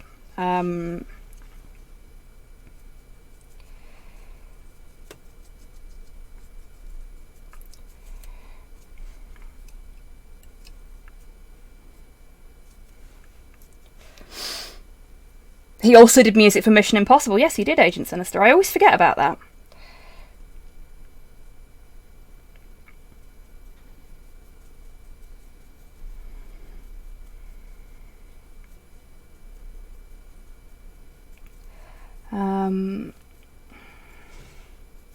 Yeah.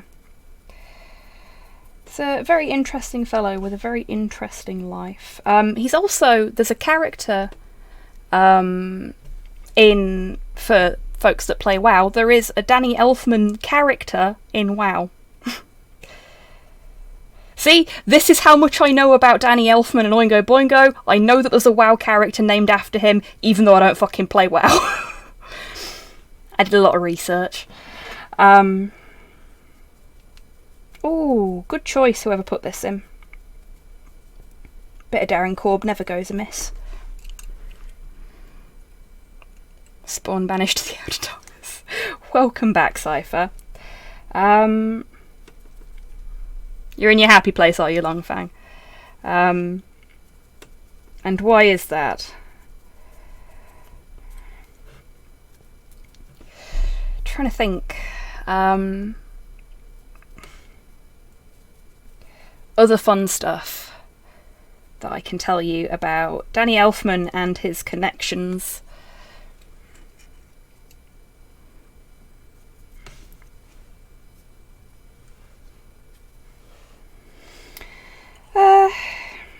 But yeah, he's very, very prolific. But if you ever find a piece of music where it sounds like somebody's taken the string section and made them play the horn sections part, probably Danny Elfman. And vice versa as well. He loves his horns. You can tell he's a Scar fan. Another thing that he's very well known for, even if people don't realise it's him. The Batman theme tune. Like, the one everyone thinks of when you say, oh, the Batman theme tune. Not the Adam West one. But the one that has become the most pervasive. You see it in the cartoons, you see it in the more recent movies. Yeah, that was Danny Elfman.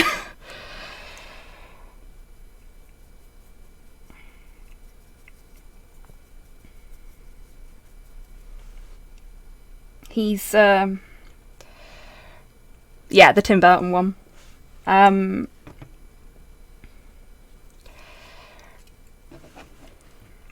one from Lego Batman is the Danny Elfman one, Tidders.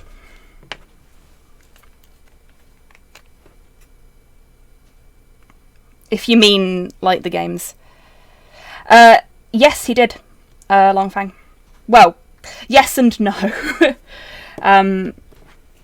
Some of the animated series one is him, if I'm not mistaken. Like, they took a lot of cues from... it might actually be him.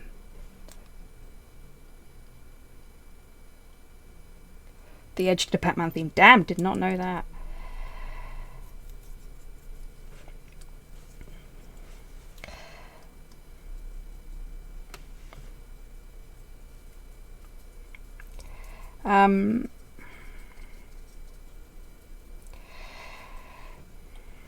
But yes, I think... I'm trying to remember how he ended up, or how Oingo Boingo ended up on Pee-wee's Big Adventure. Because the stuff around Pee-wee's Big Adventure is really interesting. Paul Rubens, the guy who plays Pee-wee Herman, very smart fellow. Very, very savvy.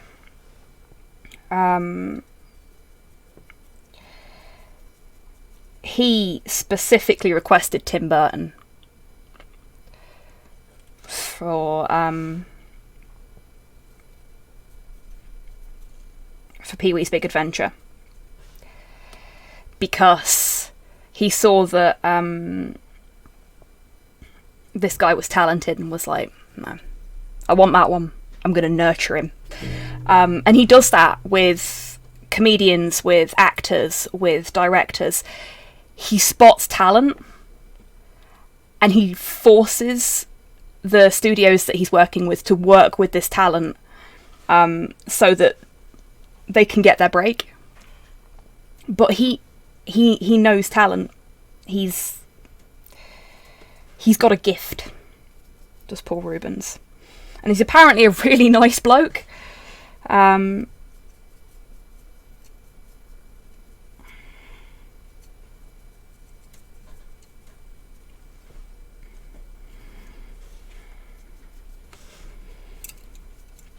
But I know Tim Burton had seen Oingo Boingo play live and decided that he wanted them for the soundtrack. And it all just sort of... Oh yeah, he does Longfang. In as many ways as he fucking can. It's brilliant.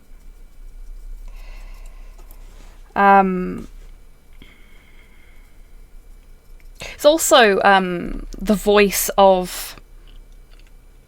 Oh, shit. It has escaped my mind the second I need to say it. He's the voice of the ship in Flight of the Navigator. And that makes me so happy. Because I love Flight of the Navigator. Such a great little sci-fi. And uses some absolutely stunning visual effects. Practical effects, mostly. But camera tricks. Love a good camera trick. I'm just fucking reeling through all the shit that I like now, aren't I? Yeah, me either, Longfang. It's been yonks since I last watched it. I should get the DVD.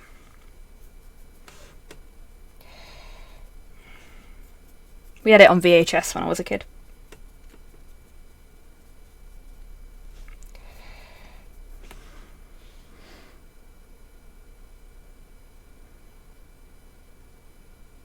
Indeed, Grox. Tim Burton likes to work with the same people. Like, he finds people that he works well with, and sticks with them. Tim comes from a very specific point in CalArts history in that regard, because he was in the same year as Don Bluth. So, well-known animator for 90s cartoons. A lot of people actually mistake the work that he did separately from Disney for Disney stuff. If you've ever seen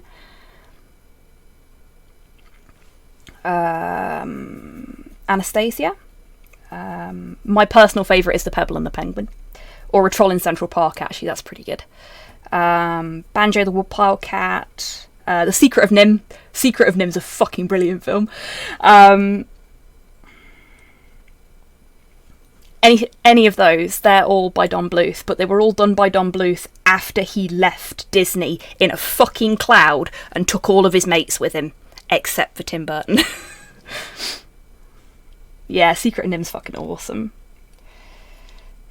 The book's really good too. And yes, the video games Dragon Lair and Space Ace. I fucking love Dragon's Lair. I've not played Space Ace. I've got it, just not played it. I'm glad I'm conjuring up lots of yeses in chat here. Yeah. There was some discussion, shall we say, between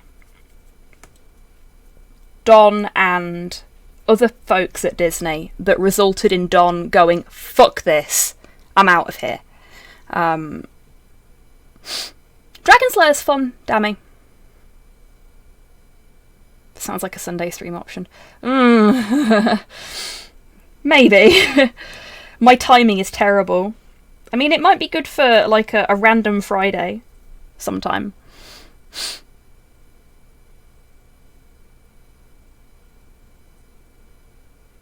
Yeah, that's completely reasonable, Longfang. I've actually, I've got the DVD.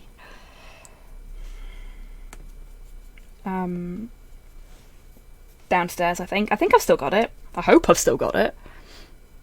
Yes, The Secret of Nim had a sequel.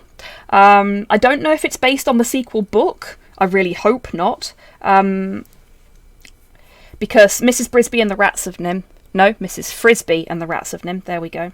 They had to change her name for legal reasons in the movie. Mrs. Frisby and the Rats of Nim had a sequel that was written by the original author's son. And it's not as good as the first one. Nowhere near as good, in my opinion. I do highly recommend the original book, though. This is a good book. It's a children's book, so the sequel of Nim. Nice one, Mud. Well done. Yeah, I don't know about that, Sinister. I'm a little bit annoyed. I backed that on Indiegogo, and I've heard fuck all about it, so I don't think it's actually going to happen. I think he's Bluth's gone the route of Don Bluth University instead.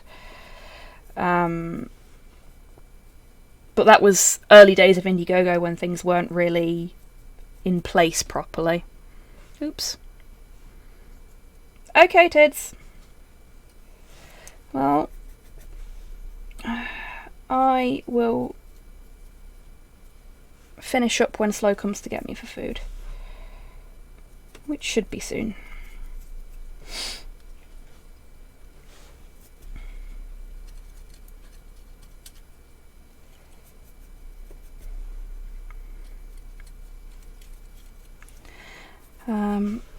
I definitely need some more dry bark on the palette. Where was I?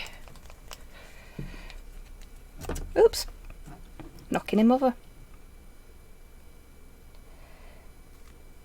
It's plugged. This is the only problem with Citadel paints in these dropper bottles. Occasionally the hole gets clogged.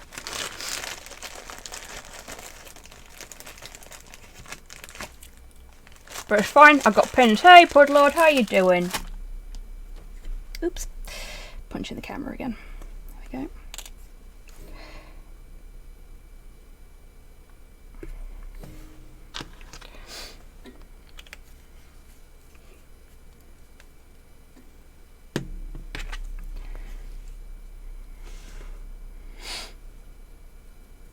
Okay, there we go. Better. I feel like we've not made a lot of progress on this tonight, but I know we have.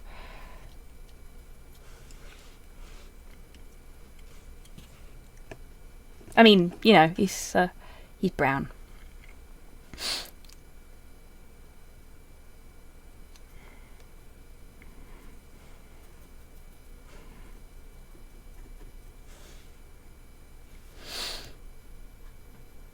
I feel like he's growing up nicely. He is, isn't he?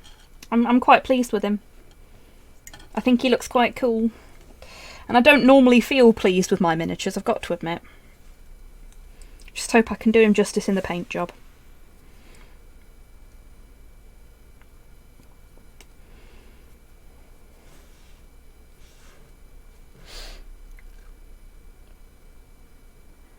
Yes! Yes, he did, Longfang, which is a shame. But I get the distinct impression from what I've seen of him in interviews and stuff like that he doesn't really understand how the internet works.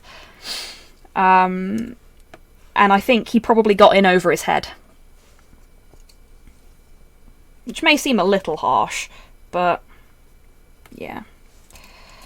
Oh, that's right, I was talking about what happened with Tim Burton, wasn't I? So Tim stuck around at CalArts and Disney after Don Bluth and Henry Selick and the rest of the squad, for want of a better description, had left. And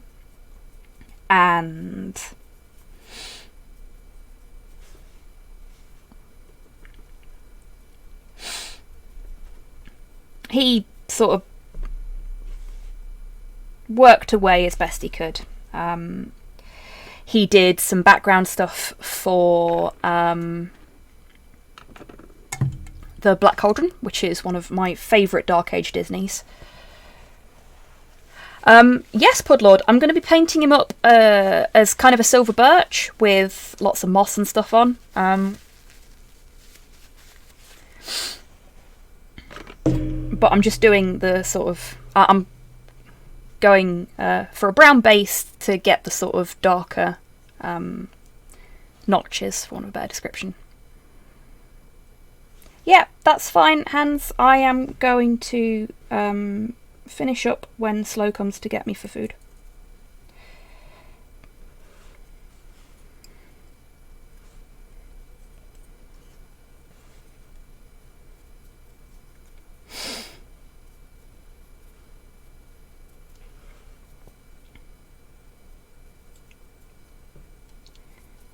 Or when I've finished painting all the brown.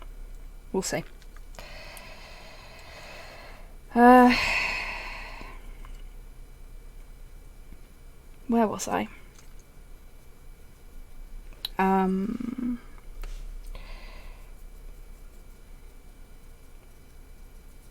this is a nice track. Ah, that's why I recognise it. It's another RO one.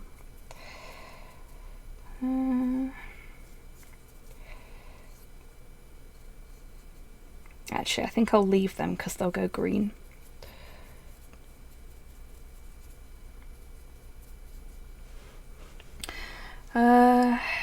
Come on, brain. Where were you? I've lost it now.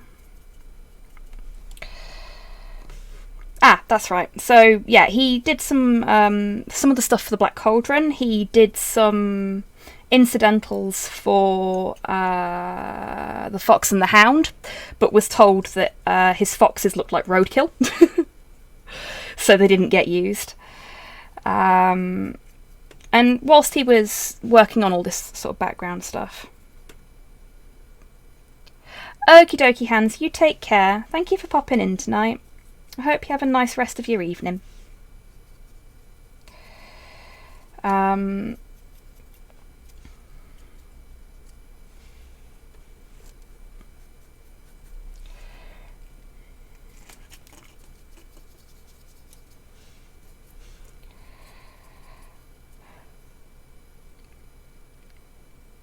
That's fine, Tidders. You go start up. It's fine.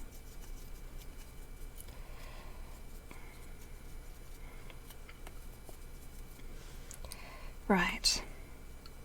I think we're about there with the brown. I'm being a bit lazy about it, but it doesn't need to be perfect, because it's not staying for the most part.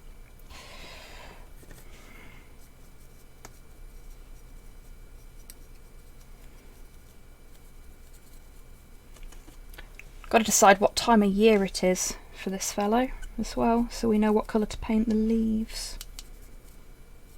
What do we think, folks? Spring, summer, or autumn? Because they wouldn't have any leaves at all if it was winter, so...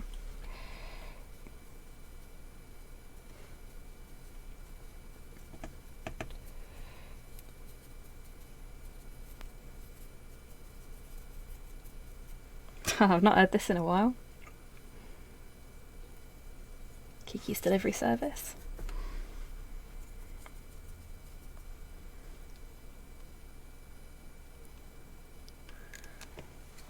Good question.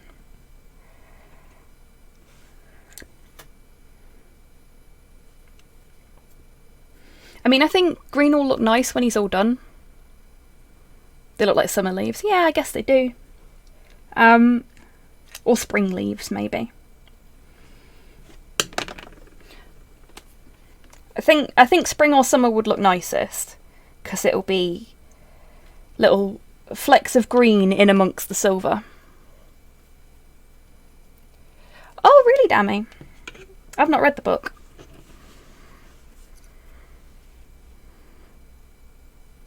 Yeah, I might use some UV paint on his eyes. Maybe even on his mouth. But we can pick what colour his eyes are based on what will look nice with the rest of him. So...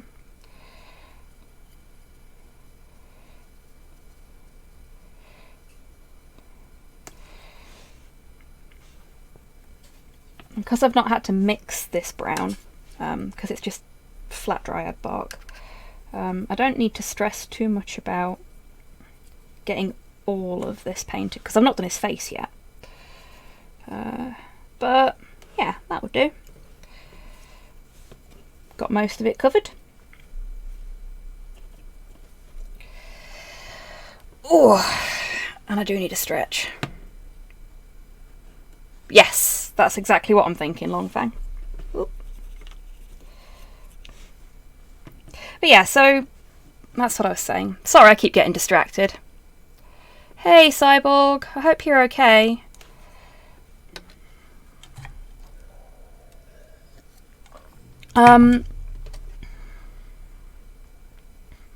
Thanks, Dami.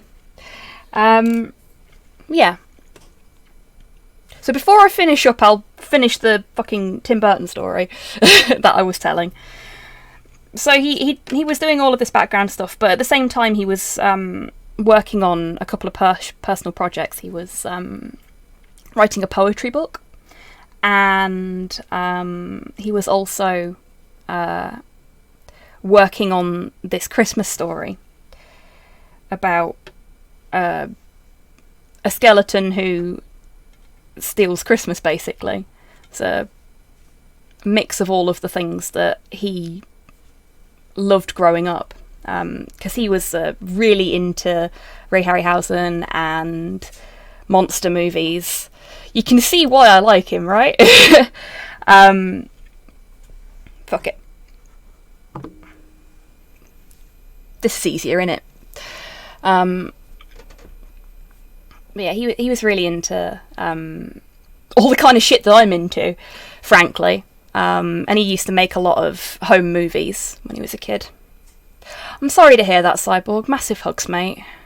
I hope the rest of your evening's better. And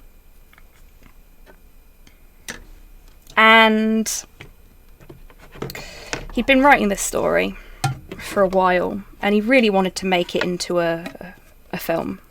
He made Vincent, which is a little short about a little boy that wishes he was Vincent Price. I fucking love that. It's absolutely wonderful. It's very funny. And when they actually made that, Vincent Price narrated it. A dream moment right there for him, I bet. But Vincent stayed in the Disney vault for years, because Disney were like, nah, no kid's going to want to watch that. It's weird. And that's kind of what happened with the original draft of Nightmare Before Christmas. And then he got a couple of really big films. Oh, I love the Frankenweenie short as well. The acting's fucking terrible in it, but it's a wonderful little short. And the feature-length version of it's great. Really good soundtrack.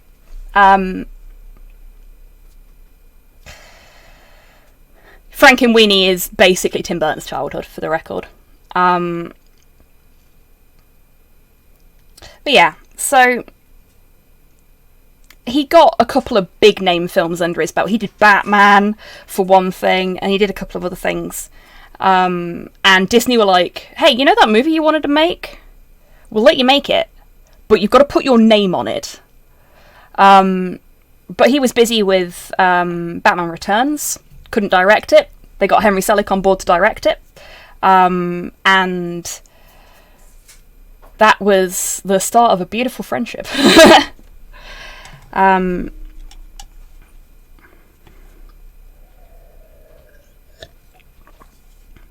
That's fair, Cyborg. You chill out, mate.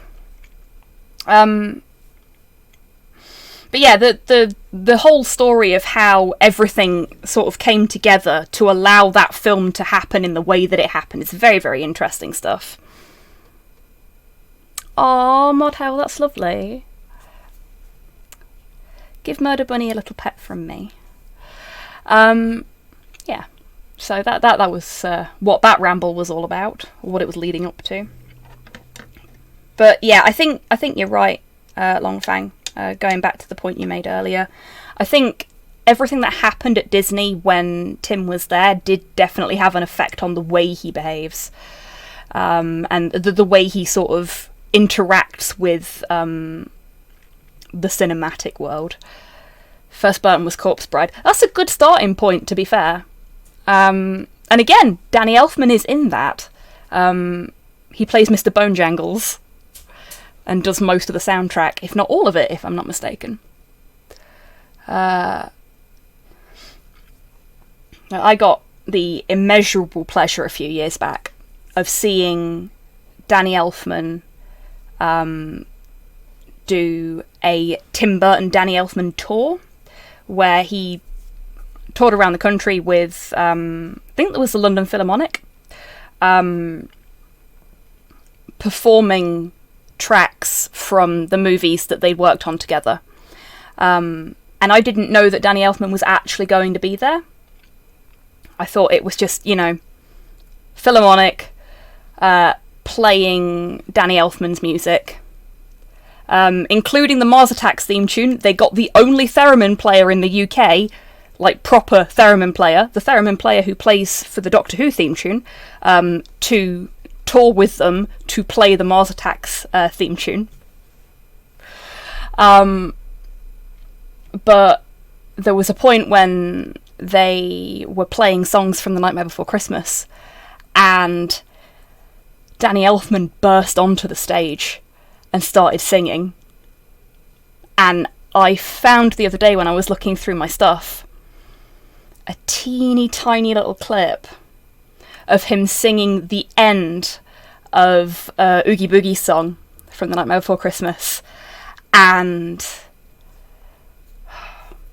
I still remember how I felt hearing that for the first time, because in that moment, that tiny little moment, I had a little glimpse of how amazing it would have been to see Oingo Boingo live, because for a second there, he was the Danny from Oingo Boingo again, and chills went down my spine. And watching the clip again just made me so happy. Like, really fond memories of that night. I am not ashamed to say I cried during that show. I was so happy. Anyway, that's my little nerd out done for the evening, I think. I'm getting hungry now, so I'm going to go see if Slow's actually finished cooking.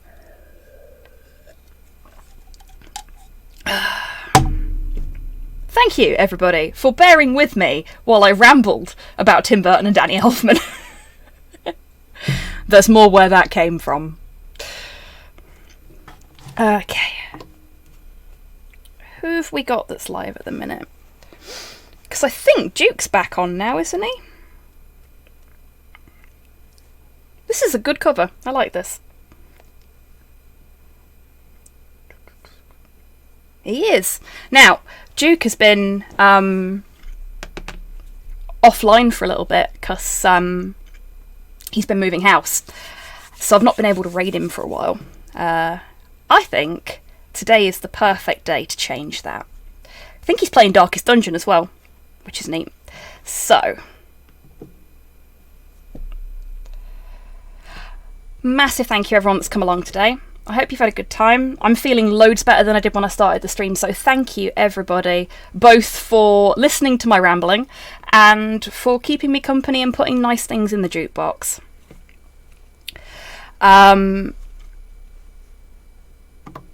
I will be back on Friday with Arcade Spirits. That was what won the poll. Yes, there we go. I'm totally here, definitely. I'm tentatively back on Friday with Arcade Spirits, I'll say, because see how I'm feeling. But yeah. I will hopefully see you all again soon. And until next time, take care of yourselves. Take care of each other. Wash your fucking hands. And go say hi to Duke for me, because I need a fucking nap. Bye bye, everybody.